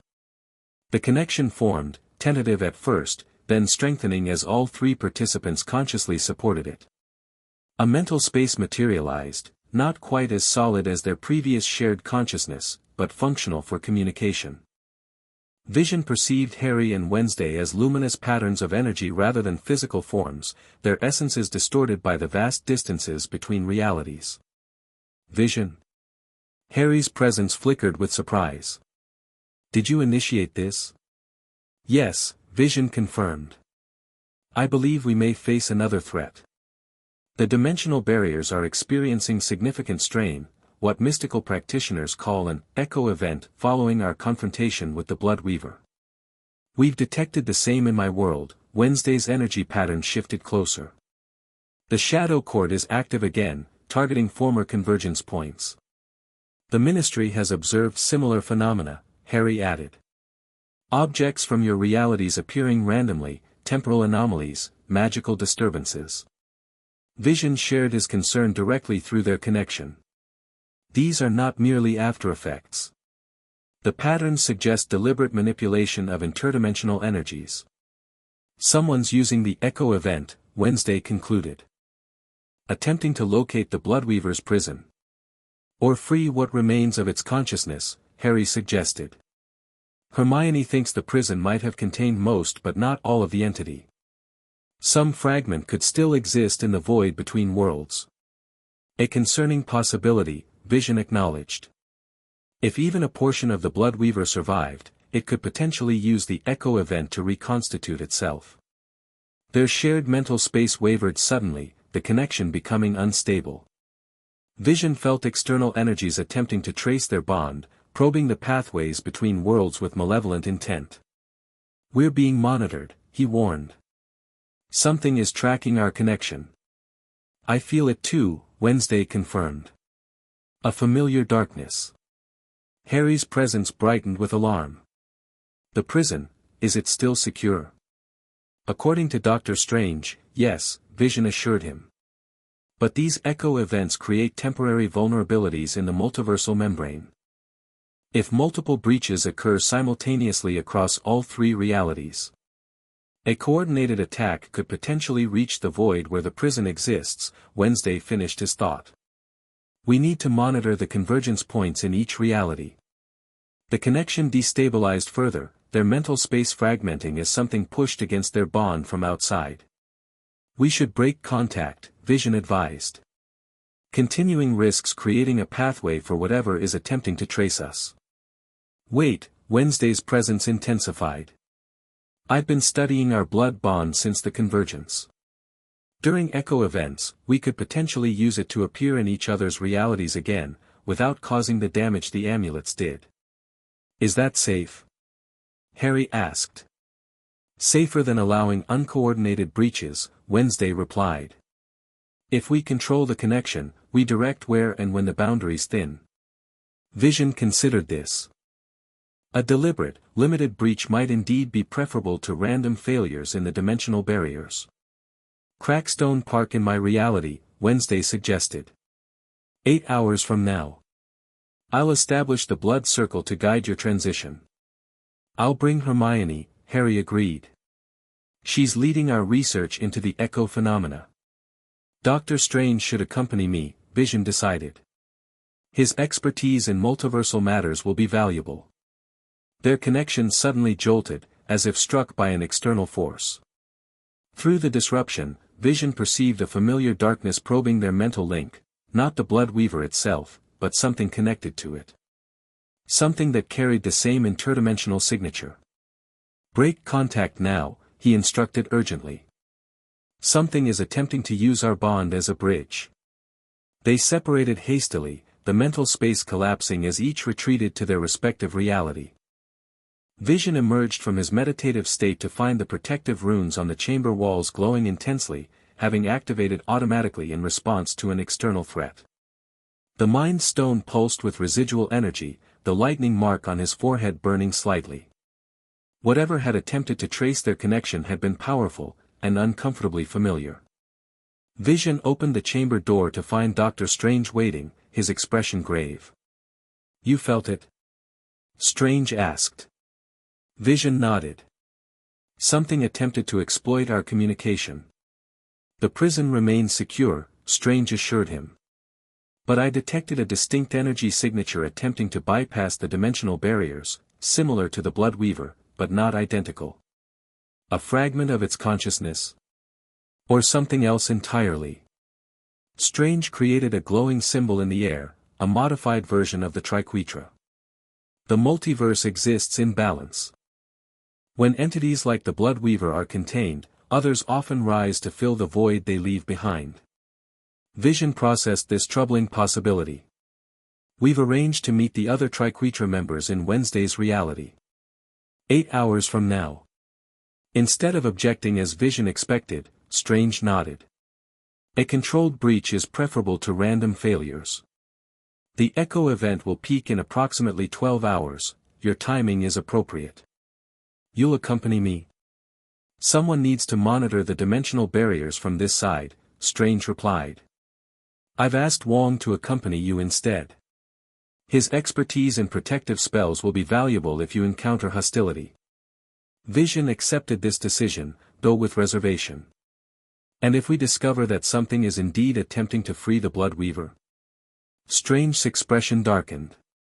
Then the triquetra bond may be needed once more. The prison was created through your combined power, only that same power can reinforce it if necessary. As Vision prepared for the interdimensional journey ahead, he couldn't shake the impression that something fundamental had changed. The Bloodweaver's defeat should have restored balance to the multiverse, yet instead, the boundaries between worlds seemed more permeable than ever.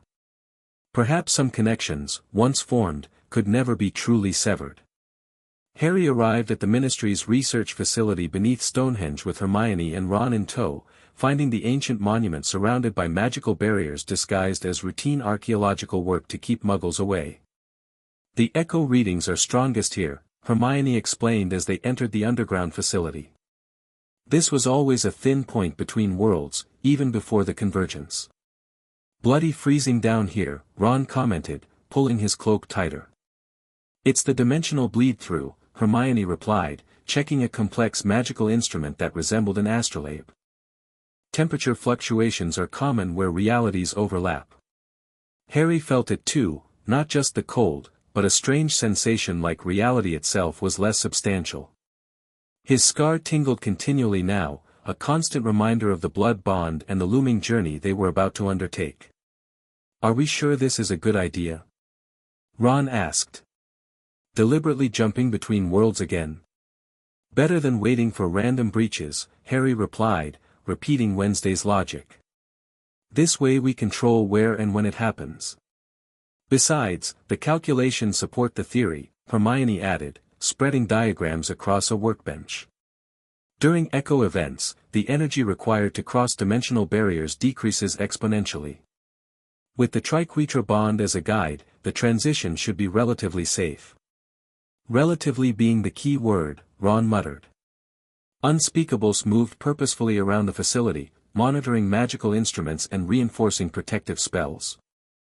Kingsley had assigned their top researchers to the echo event, though only Hermione knew about Harry's planned interdimensional journey. The blood ritual requires these components, Hermione continued, laying out items she'd prepared. I've adapted the original spell based on what you've told me about Wednesday's version. Harry examined the ritual components, a silver bowl etched with runes, a vial of potion that would amplify magical connections, and most importantly, Thaddeus's wand, which would serve as his anchor between worlds. Once we establish the initial connection, you should be able to transport directly to Wednesday's location, Hermione explained. Ron and I will monitor from here and maintain the return pathway. And if something goes wrong? Harry asked pragmatically. Hermione's expression turned serious. The echo event creates a window of approximately 36 hours. Within that period, the dimensional barriers will be thin enough that we can retrieve you if necessary. After that, she didn't need to finish. If Harry remained in a parallel reality after the echo event ended, returning might become impossible without causing the very damage they were trying to prevent. Cheerful, Ron commented. No pressure or anything. A magical alarm suddenly sounded throughout the facility. Red lights flashed as unspeakables rushed to monitoring stations. What's happening? Harry demanded, hand instinctively moving to his wand. One of the senior unspeakables approached, her expression tense. We're detecting unauthorized magical signatures attempting to access the site. The outer perimeter has been breached. Death Eaters? Ron asked, drawing his wand. Unknown, the unspeakable replied. The magical signature doesn't match anything in our records. Harry exchanged looks with Hermione. The Shadow Court? Or something from Vision's world? Possibly, Hermione agreed. The echo event could be allowing cross-dimensional incursions already. Lock down the facility, Harry instructed the unspeakable. No one enters or leaves until we identify the threat. As the facility's protective enchantments activated, sealing them inside, Harry moved to one of the monitoring stations. The magical sensors showed multiple intruders approaching from the direction of Stonehenge itself, their signatures blurry and indistinct as if they didn't fully exist in this reality. They're not fully materialized, Hermione observed, studying the readings over his shoulder. Partial manifestations from another dimension. Can they get through our defenses? Ron asked. Conventional magical barriers might not stop them if they're not entirely in our reality, Hermione warned. Harry made a quick decision. We need to accelerate the plan. If these are interdimensional threats, we need to coordinate with Wednesday and Vision immediately. The ritual isn't fully prepared, Hermione protested. Then we improvise. Harry grabbed Thaddeus's wand and the ritual components. Set up in the central chamber. That has the strongest magical reinforcement. As they hurried to the heart of the facility, the alarms intensified. Through observation windows, Harry glimpsed shadowy figures moving through solid walls as if they were smoke, exactly like the shadow wraiths they'd encountered during the convergence. They found us, he muttered. How? Ron demanded. This facility is unplottable. They're not tracking the location, Hermione realized. They're tracking Harry, the triquetra bond. The central chamber was a circular room with a scale model of Stonehenge at its center, magical energy flowing through the miniature monument in patterns that matched the full-sized version above ground. Hermione quickly arranged the ritual components around the model while Ron and Harry established defensive positions. The blood connection should create a direct pathway to Wednesday's location, Hermione explained rapidly. Focus on her essence specifically, not just her reality, but her exact position within it. Harry nodded, rolling up his sleeve. The facility shuddered as something powerful struck the outer defenses. Whatever they are, they're getting closer, Ron warned, reinforcing the chamber door with additional charms. Using Thaddeus's wand, Harry made a small cut on his forearm, allowing blood to drip into the silver bowl.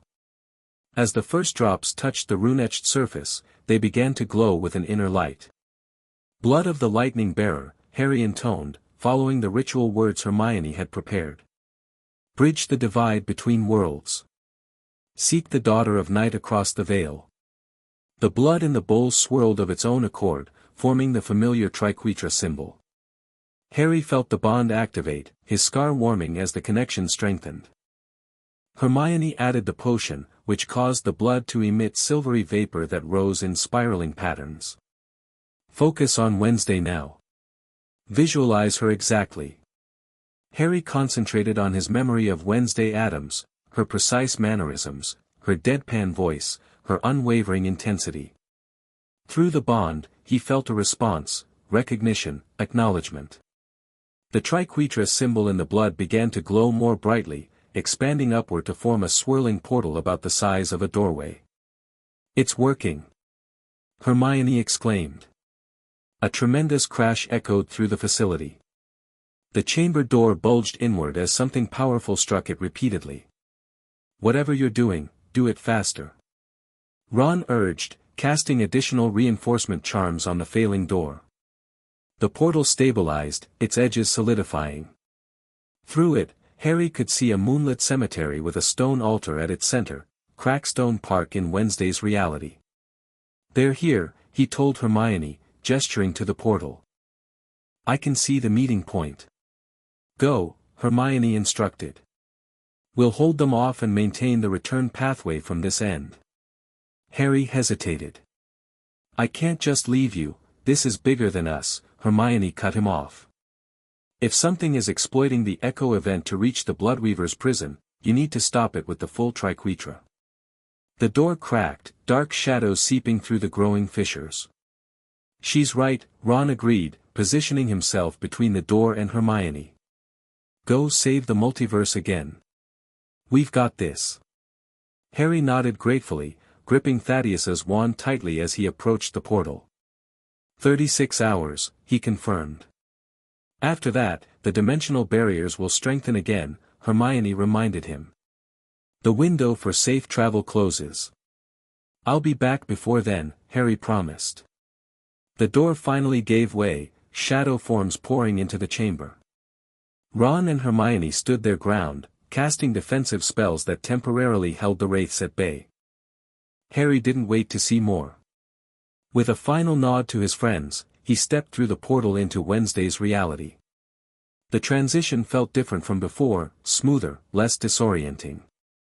One moment he was in the underground facility, the next standing in Crackstone Park, the cool night air of Jericho filling his lungs. The portal shimmered behind him briefly, then stabilized into a smaller version that hovered just above the ground, his pathway home. "Punctual," came Wednesday's voice from behind him. "I appreciate that." Harry turned to find her standing beside a stone altar covered in ritual components similar to those Hermione had prepared, though with decidedly darker aesthetic elements including what appeared to be animal bones and black candles. "Had some unexpected guests," Harry explained. "Shadow wraiths found our facility. They're active in all three realities," Wednesday confirmed. "The Shadow Court is attempting to exploit the Echo event." Harry glanced around the moonlit cemetery. "Vision?" "Not yet," Wednesday replied. "Though I've established the connection to his reality as well." As if summoned by her words, the air several feet away began to distort. Reality folded inward, creating an opening through which Vision emerged, accompanied by a stern-looking Asian man in the same style of robes Dr. Strange wore. "Harry Potter." "Wednesday Addams." Vision greeted them formally. "This is Wong, a master of the mystic arts." Wong nodded curtly. "I've secured our transition point with protective spells. Nothing should be able to follow us through." "Something's already trying," Harry informed them, explaining the attack on the Ministry facility. "Similar incidents have occurred at the new Avengers facility," Vision confirmed. "Entities with interdimensional signatures attempting to breach secure locations." The Shadow Court has been unusually coordinated, Wednesday added. Their normal infighting suspended in favor of unified purpose. Something's directing them, Harry concluded. Across all three realities. Wong moved to examine the portals that still connected to their home realities. These transition points are stable but vulnerable. If something wanted to create larger breaches between worlds, they could use our controlled openings as starting points, Vision finished gravely. Wednesday led them to the altar where she prepared her ritual space. I've been researching echo events since our last communication. According to Goody's journals, they follow predictable patterns, increasing in intensity until reaching a critical peak, then gradually subsiding. The peak creates a moment of maximum vulnerability, Wong added. When the barriers between dimensions are at their thinnest. Which occurs in approximately 4 hours, Vision calculated. At precisely 3:17 a.m. in this reality. Harry recognized the time immediately. That's when my scar first activated, 3:17 in the morning. And when I experienced my first vision of you, Wednesday noted. The exact moment our bond initialized. Not coincidence, Vision theorized. The Triquetra bond may have been triggered intentionally to coincide with the approaching echo event. By what? Harry asked. The Blood Weaver was still imprisoned then. Wednesday's expression darkened. Perhaps not entirely. If some fragment of its consciousness remained free, it could have activated our latent connection, Vision concluded. Using the approaching echo event as a catalyst. The implications were troubling. If the Blood Weaver, or some portion of it, had deliberately triggered their bond, their entire encounter had been orchestrated from the beginning. We've been assuming we won the final battle, Harry said slowly.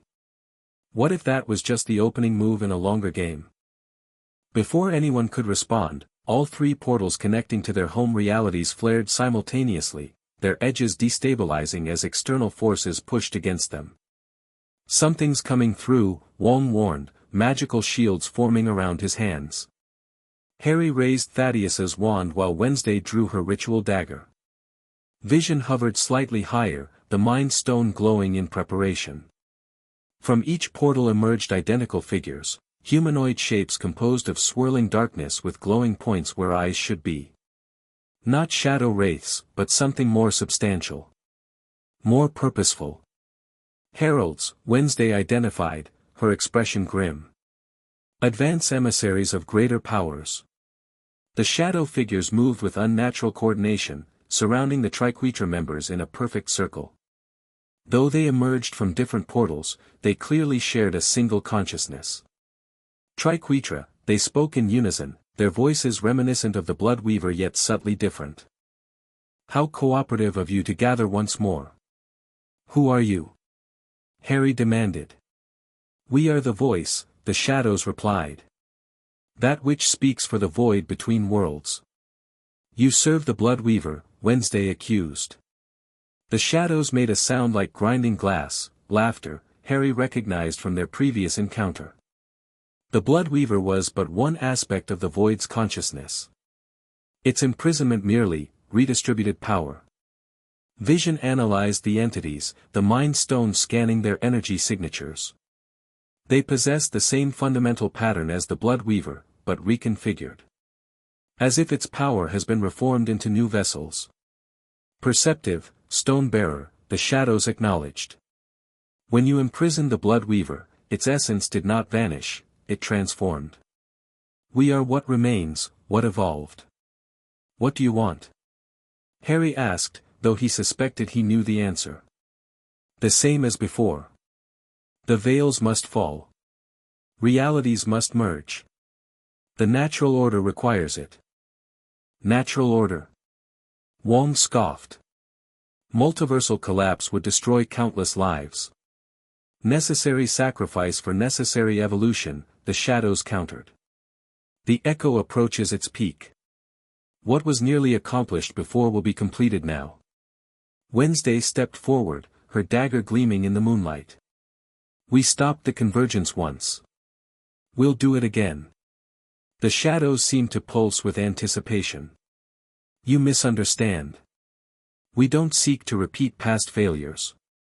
We seek to exploit your success. Vision's eyes narrowed. The prison. The perfect vessel, the shadows confirmed. Created from the combined power of three realities. The ideal foundation for controlled convergence. Harry finally understood. You're not trying to free the Blood Weaver. You're trying to use its prison to create a new kind of convergence. One that preserves rather than destroys, the shadows agreed. Selective merger rather than chaotic collision. Still resulting in billions of deaths, Wednesday pointed out coldly. Progress requires sacrifice, the shadows replied dismissively. The triquetra bond gives you unique perspective. You three, above all others, should understand the benefits of merged realities. Harry exchanged glances with Wednesday and Vision, seeing his own resolve mirrored in their expressions. Their brief connection had indeed been profound, but not worth the cost these entities proposed. We refuse, Vision stated firmly. The shadow's glow intensified with what might have been anger. Your cooperation is preferred but not required. The echo event proceeds with or without your blessing. Without warning, the shadows surged forward simultaneously, attacking from all directions. Harry cast a shield charm that deflected the nearest one, while Vision fired energy beams from the Mind Stone that temporarily dispersed another. Wednesday slashed at a shadow with her ritual dagger, causing it to recoil with a hiss of pain. Blood magic affects them, like the Blood Weaver. Wong joined the battle, his mystical shields creating barriers that the shadows couldn't easily penetrate. These are merely projections. Their true forms remain in the void between worlds. Harry adjusted his tactics, casting spells to bind rather than destroy. We need to seal the portals. They're using them to maintain their connection here. Vision nodded in agreement, directing energy toward Harry's home portal, which had grown increasingly unstable during the confrontation. The Mind Stone's power reinforced the portal's edges, preventing further degradation. I can stabilize the openings temporarily, Vision called over the chaos of battle. But we need a more permanent solution. Wednesday fought her way back to her ritual altar, shadows pursuing her relentlessly. The blood bond. We can use it to create a secondary barrier. Harry understood immediately. During their battle with the Blood Weaver, their combined blood had proven effective at reinforcing magical barriers between worlds. Cover me, he shouted to Wong, who nodded and expanded his shields to provide Harry with protection as he fought his way to Wednesday's side. The shadows seemed to realize their intention, redoubling their efforts to keep the triquetra members separated.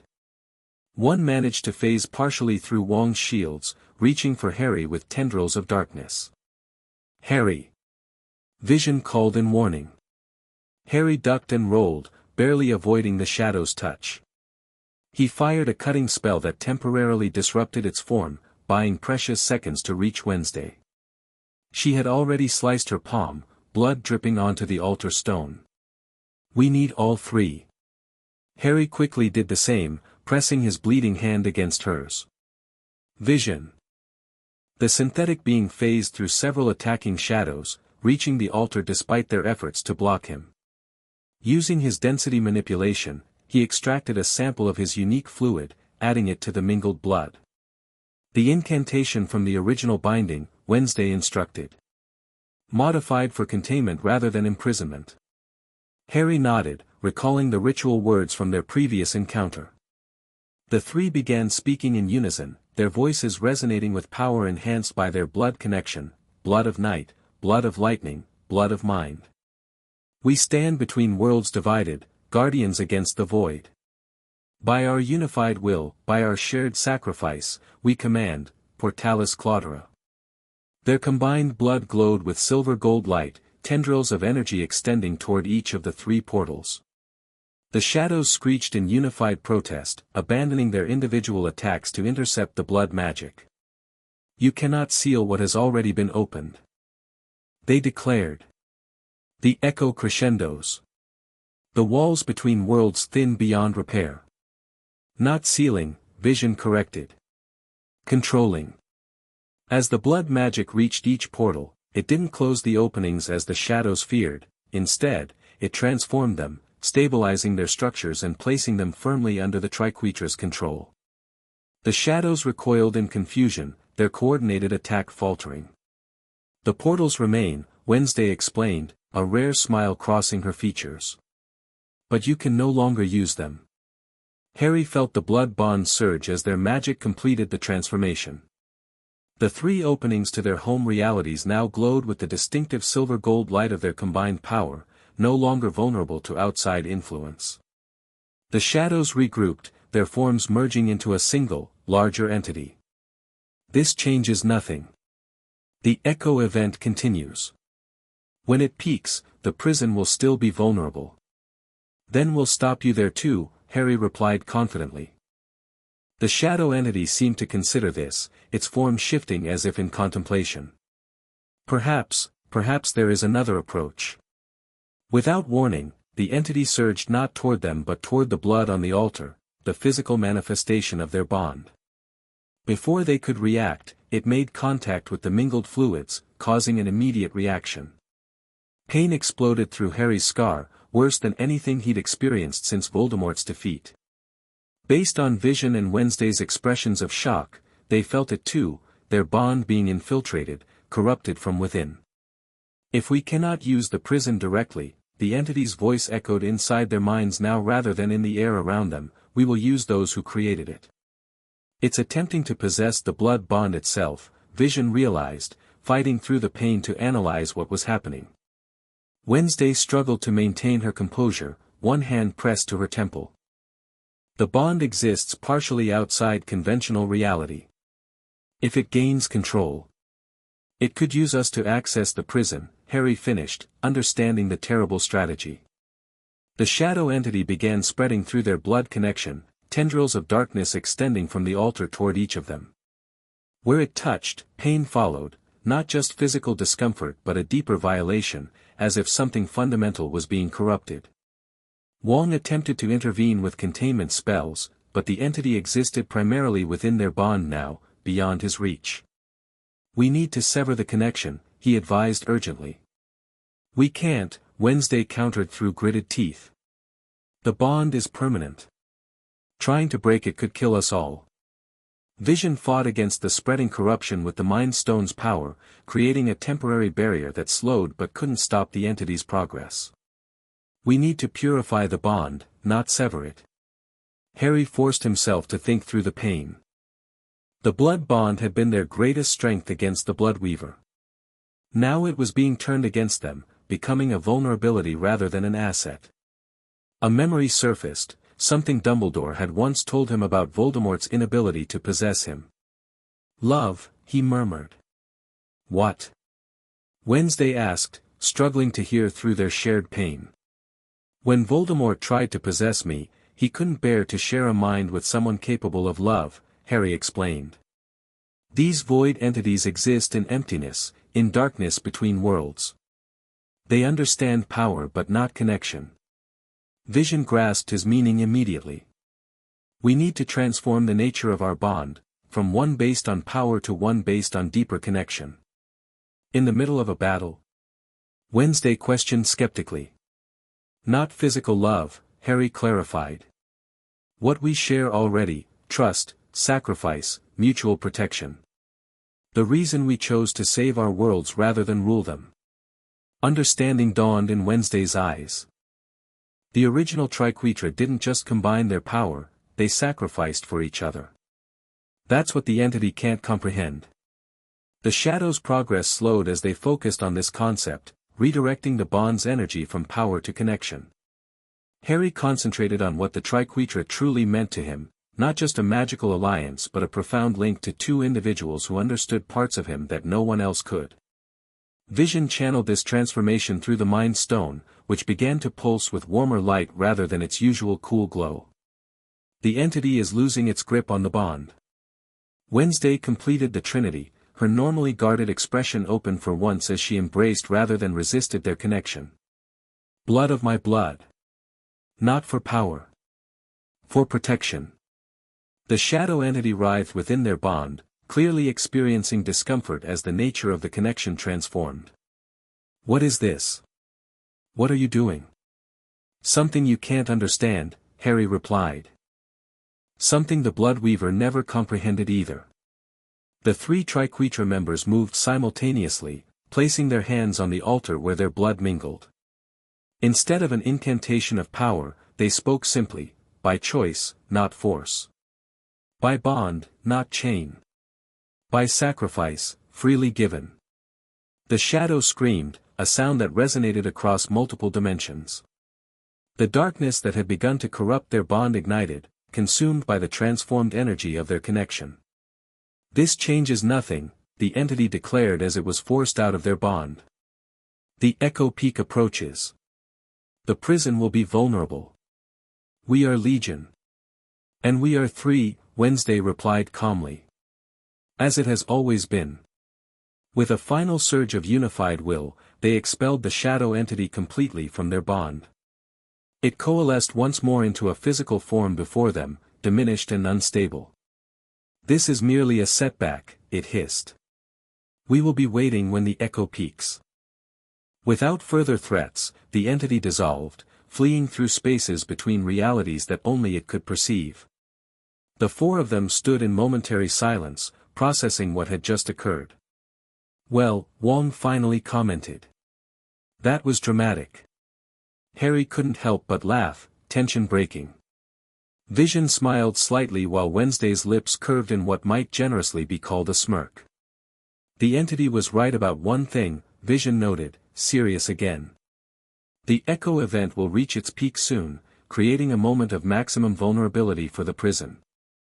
Then we need to be there," Harry decided. "At the void between worlds." Wednesday nodded. "To reinforce the prison directly. Is that even possible?" Wong asked skeptically. "The void between realities isn't exactly accessible, even for masters of the mystic arts. It is through our bond," Vision explained. "The prison exists in a space our combined consciousness can reach. Like when we communicated mentally across realities," Harry added. Wednesday was already adjusting her ritual components. "We'll need to enter a trance state, projecting our consciousness to the prison while our physical bodies remain here. Leaving said bodies extremely vulnerable," Wong pointed out. "If those shadow entities return while your minds are elsewhere." "That's why we need your help," Harry told him. "You need to guard our bodies while we're projecting." Wong nodded reluctantly. "I can create protective barriers, but against interdimensional entities, they won't hold forever." "They don't need to," Vision assured him. "Just long enough for us to reach the prison and reinforce its protections." Wednesday had finished preparing the altar, arranging candles in a triquetra pattern around their mingled blood. "We have less than 3 hours before the echo peaks. We should begin immediately." They positioned themselves around the altar, forming a triangle with their blood at the center. Wong began casting protective spells, creating layered magical barriers around their position. "How exactly does this work?" Harry asked, suddenly realizing he had no experience with astral projection. "Focus on our bond," Vision instructed. "Allow your consciousness to follow the connection rather than directing it." "Like falling," Wednesday added. "But horizontally." Harry took a deep breath, placing his hand on the altar near their combined blood. Wednesday and Vision did the same, completing the circuit. "Blood of my blood," they spoke in unison. "Mind of my mind. Spirit of my spirit. Across the void, we seek the prison of our making." The blood on the altar began to glow, not with the previous silver-gold light, but with a deeper, more resonant illumination that seemed to extend inward rather than outward. Harry felt his consciousness separating from his physical form, not violently, but like gently lifting a veil. His perception expanded beyond the confines of conventional reality, following the pathways created by their blood bond. Vision and Wednesday traveled beside him, their essences distinct yet connected to his own. Together they moved through layers of reality, passing boundaries between worlds as if they were no more substantial than morning mist. Colors and sensations beyond anything Harry had experienced flooded his awareness, the multiverse in all its infinite complexity, branching possibilities extending in all directions. He glimpsed alternate versions of his own world, some nearly identical, others wildly different. "Don't get distracted," Wednesday's essence cautioned. "The void draws curious minds." They pressed onward, moving deeper into the spaces between realities. Gradually, the kaleidoscopic wonder of the multiverse gave way to something else, a darkness that wasn't merely the absence of light, but something more fundamental. The true void between worlds. And there, suspended in nothingness, they found it, the prison they had created. From this perspective, it appeared as a complex crystalline structure shaped like a perfect triquetra, rotating slowly in dimensions that shouldn't exist. Within the crystal, a darkness moved, the imprisoned blood weaver, its essence contained but still conscious, still aware.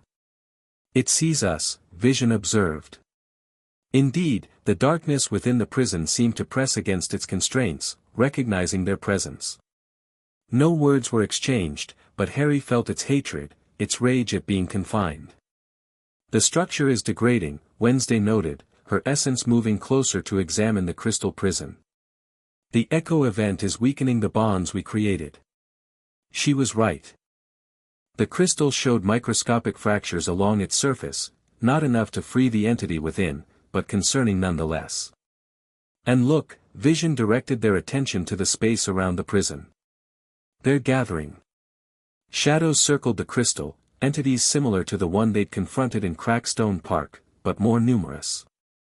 Dozens, perhaps hundreds, all waiting for the critical moment when the echo event would peak and the prison would be at its most vulnerable. The voice was right, Harry realized. "They are legion. We can't fight them all," Wednesday assessed pragmatically. "Not directly. We don't need to," Vision replied. "We need to reinforce the prison itself, make it immune to the echo effects." Harry studied the crystal structure, understanding its design more completely from this perspective. "It's anchored to our blood bond. That's why they targeted our connection. And why our transformed bond expelled the corruption," Wednesday added. "The prison responds to the nature of our connection." Vision's essence brightened with realization. "Then we don't strengthen it with power. We strengthen it with what drove the shadow entity away," Harry completed the thought. "Willing sacrifice. Mutual protection. The prison was created through our combined sacrifice," Wednesday recalled. "Each of us surrendered something meaningful." The circling shadows seemed to notice their intentions, drawing closer to the crystal prison. Though they couldn't directly attack the triquetra in this state, they could potentially interfere with any attempt to modify the prison. "We need to act quickly," Vision urged. "The echo is approaching its peak." Harry concentrated on the nature of their bond, what made it unique, what made it powerful in ways the void entities couldn't comprehend. Not just magical connection but genuine trust, respect, even friendship across impossible distances. "I renew my sacrifice," he declared, his essence glowing brighter. "My mastery of death, freely given to maintain the barriers between worlds." Wednesday's essence pulsed in response. "I renew my sacrifice. My visions beyond time, freely given to maintain the balance of realities." "I renew my sacrifice," Vision completed the trinity. "My passage between states, freely given to maintain the separation of worlds." Their combined essence flowed toward the crystal prison, surrounding it in a protective cocoon of renewed intent. The fractures in the structure began to heal, the crystal regaining its perfect clarity. The circling shadows surged forward, attempting to interrupt the process. They crashed against the cocoon of energy the triquetra had created, causing ripples but failing to penetrate. "It's working," Harry observed. "But they're getting stronger. The echo must be nearing its peak." Indeed, the void itself seemed to pulse with increasing energy, the moment of maximum vulnerability approaching rapidly. "We need something more," Wednesday realized. The original binding used the three components of the ritual: blood, memory, and magical essence. "We've renewed our sacrifices, but We need to add new power to the binding, Vision completed her thought. Something that wasn't part of the original prison. Harry understood. Something from what we've learned since then. Something the Blood Weaver and its fragments have never encountered before. The transformed nature of our bond, Wednesday suggested. What drove the shadow from our connection? Vision's essence brightened with approval. Precisely. Not just sacrifice, but willing connection. Not just power, but purpose. The three focused their combined will, directing not just the energy of their renewed sacrifices but the fundamental nature of their transformed bond into the crystal prison. The structure began to change, not just healing but evolving, its design becoming more complex, more resilient. The shadows redoubled their efforts to interfere, slamming against the protective cocoon with increasing desperation. The void pulsed more intensely as the echo reached its culmination, the moment when the barriers between worlds were at their thinnest. Now. Vision urged. As one, the Triquetra released their combined essence into the transformed prison. The crystal flared with blinding light, forcing the shadows back. Within, the Bloodweaver's darkness contorted as the nature of its confinement changed fundamentally. The light spread outward, touching each of the circling shadows. Unlike conventional attacks, this energy didn't attempt to destroy them. It simply denied them access to the spaces between realities, forcing them back toward their own dimensions.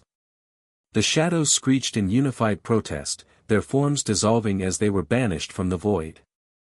The echo peaked, energy cascading through the multiverse like ripples in a pond, but the prison remained intact, stronger than before. It's done, Harry stated with certainty. The prison won't be vulnerable to future echo events. We've changed its fundamental nature, Vision agreed. It's no longer just a container, it's a permanent barrier between the Bloodweaver and the multiverse. Wednesday's essence pulsed with satisfaction. And the fragments, the voice, can no longer access this space either. The void began to settle, the echo event passing its peak and beginning its natural decline. The barriers between realities gradually strengthened once more, the multiverse returning to its proper balance. We should return to our bodies, Vision suggested. Our physical forms are vulnerable while we remain here. Harry felt a reluctance he hadn't anticipated. This space between worlds, where their essences could interact directly without physical limitations, offered a connection deeper than anything possible in their separate realities.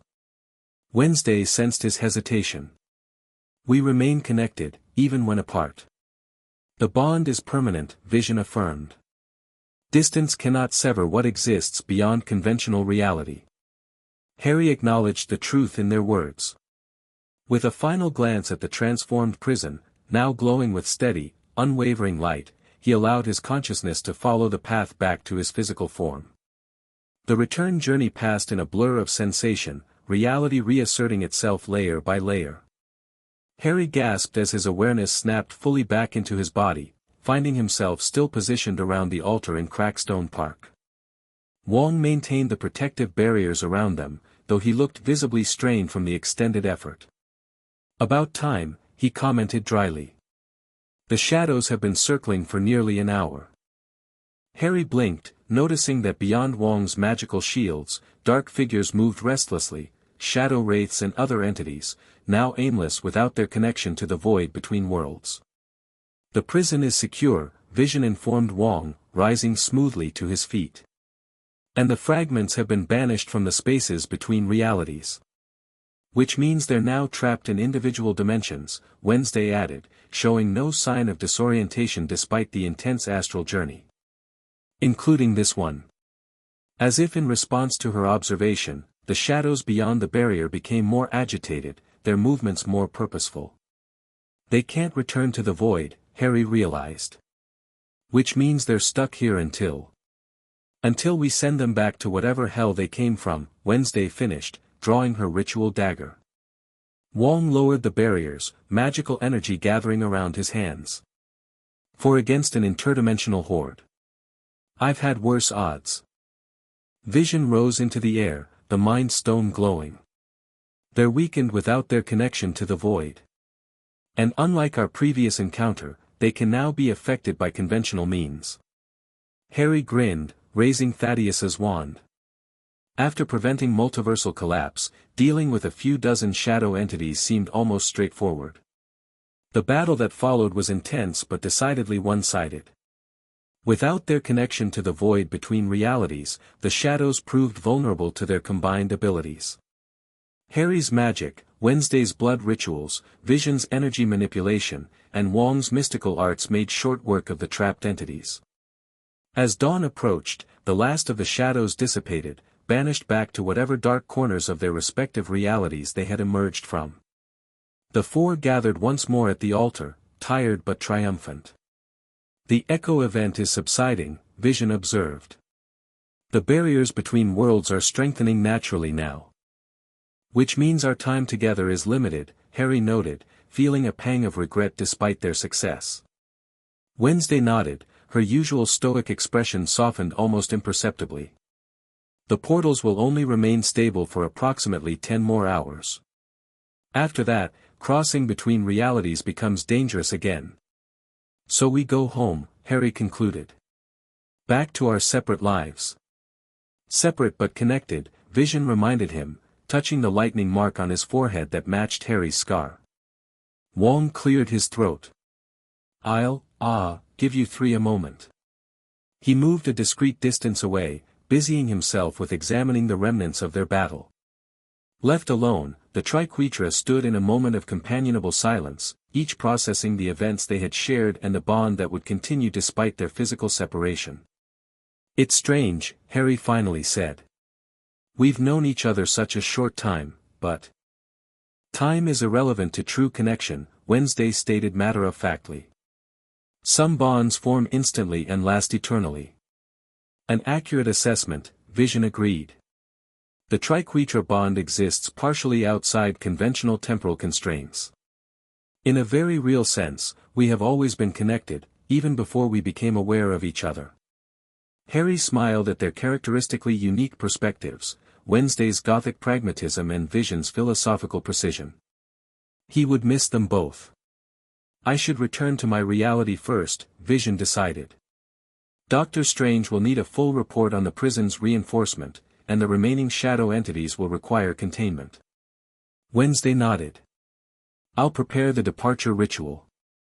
As she moved to adjust the components on the altar, Harry found himself alone with Vision momentarily. Will we remember everything this time? He asked quietly. After we return to our worlds? Vision considered the question. The echo event created unique circumstances that allowed for clearer cross-dimensional awareness. As the barriers reassert themselves, some details may become less distinct. Like a dream you can't quite recall upon waking, Harry suggested.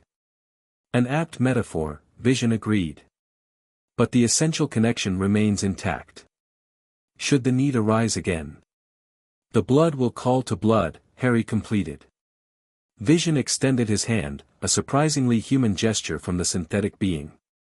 Harry clasped it firmly, feeling the unique texture of Vision's form, neither fully organic nor fully mechanical, but something uniquely his own. Until next time, Harry Potter. Until then, Vision. Wednesday returned, having prepared Vision's portal for his departure. The opening to his reality glowed with steady light, stable despite the fading echo event. The pathway is secure, she informed him. Wong should return with you to maintain the connection from the other side. Vision nodded, turning to her. Wednesday Adams. It has been enlightening. A rare smile touched Wednesday's lips. That's one word for it. To Harry's surprise, Wednesday actually offered her hand to Vision, who accepted it with evident appreciation for the significance of the gesture. Wong rejoined them, standing beside Vision at the portal's edge. Ready when you are. With a final nod to Harry and Wednesday, Vision stepped through the portal back to his reality, Wong following close behind. The opening remained stable but contracted slightly after their passage. The multiverse is already beginning to reassert proper separation, Wednesday observed. Your portal will be next to show signs of contraction. Harry looked toward the shimmering doorway that led back to the ministry facility, where Ron and Hermione would be waiting. How long until it becomes unsafe? 8 hours, perhaps less, Wednesday estimated. Time enough for a proper goodbye. They walked slowly through Crackstone Park, the morning light gradually illuminating the cemetery that had been their battlefield hours before. Birds sang, seemingly oblivious to the interdimensional crisis that had just been averted. "What will you do now?" Harry asked. "Return to Nevermore and pretend none of this happened?" "Hardly," Wednesday replied. "The Shadow Court will reorganize eventually. And Nevermore has its own secrets that need exploring. Principal Weems has offered me access to the restricted archives to document what we've learned about the multiverse. Sounds like you'll be keeping busy." Idle hands lead to pedestrian thoughts. Wednesday glanced at him sideways. "And you? Back to chasing dark wizards?" Harry considered the question. "Yes, but with a different perspective now. Knowing there are other worlds, other realities, it changes how you see your own." Expanded perspective should never be feared, Wednesday agreed. Though most are too limited to handle it. They reached a small hill overlooking the town of Jericho. In the distance, Nevermore Academy's Gothic spires were visible against the morning sky. They sat on a stone bench, watching the sunrise complete its journey. "I've been thinking," Harry said after a comfortable silence. "About what we did to reinforce the prison. The transformation of our bond," Wednesday nodded. "From power to connection. It's permanent, isn't it? That change." "Yes." Wednesday's directness was refreshing as always. The bond was originally formed for protection, a weapon against the void. Now it's something more. Something neither the Bloodweaver nor its fragments could comprehend. Harry touched his scar, feeling the warm connection that now replaced the burning pain of before. "So even when we're back in our separate worlds, we remain connected," Wednesday confirmed. "Distance is irrelevant to bonds that exist beyond conventional reality." Another comfortable silence fell between them. Despite their vastly different backgrounds and personalities, Harry had found in Wednesday a kindred spirit, someone who understood the weight of destiny and the complexities of power. "It's almost time," Wednesday observed eventually, nodding toward Harry's portal, which had contracted further while they talked. "The barriers are strengthening rapidly now." They walked back to the ritual site, where both remaining portals glowed steadily but had diminished in size. Visions had already closed completely, the connection to his reality fully severed as the Echo event continued to subside. "I should go," Harry acknowledged reluctantly. Wednesday nodded, her expression returning to its usual stoic mask, though Harry could sense the emotion she carefully contained beneath it. "The Triquetra endures, even when separated." "Blood of my blood," Harry responded, the ritual phrase now carrying deeper meaning. "Mind of my mind," Wednesday continued. "Spirit of my spirit," Harry completed. Neither moved immediately, both reluctant to end this final moment together despite the necessity of their separation. "Oh, for goodie's sake," Wednesday finally muttered, breaking character to step forward and embrace Harry briefly but firmly. "Safe passage, Harry Potter. Try not to die before our next interdimensional crisis." Harry laughed, returning the unexpected hug.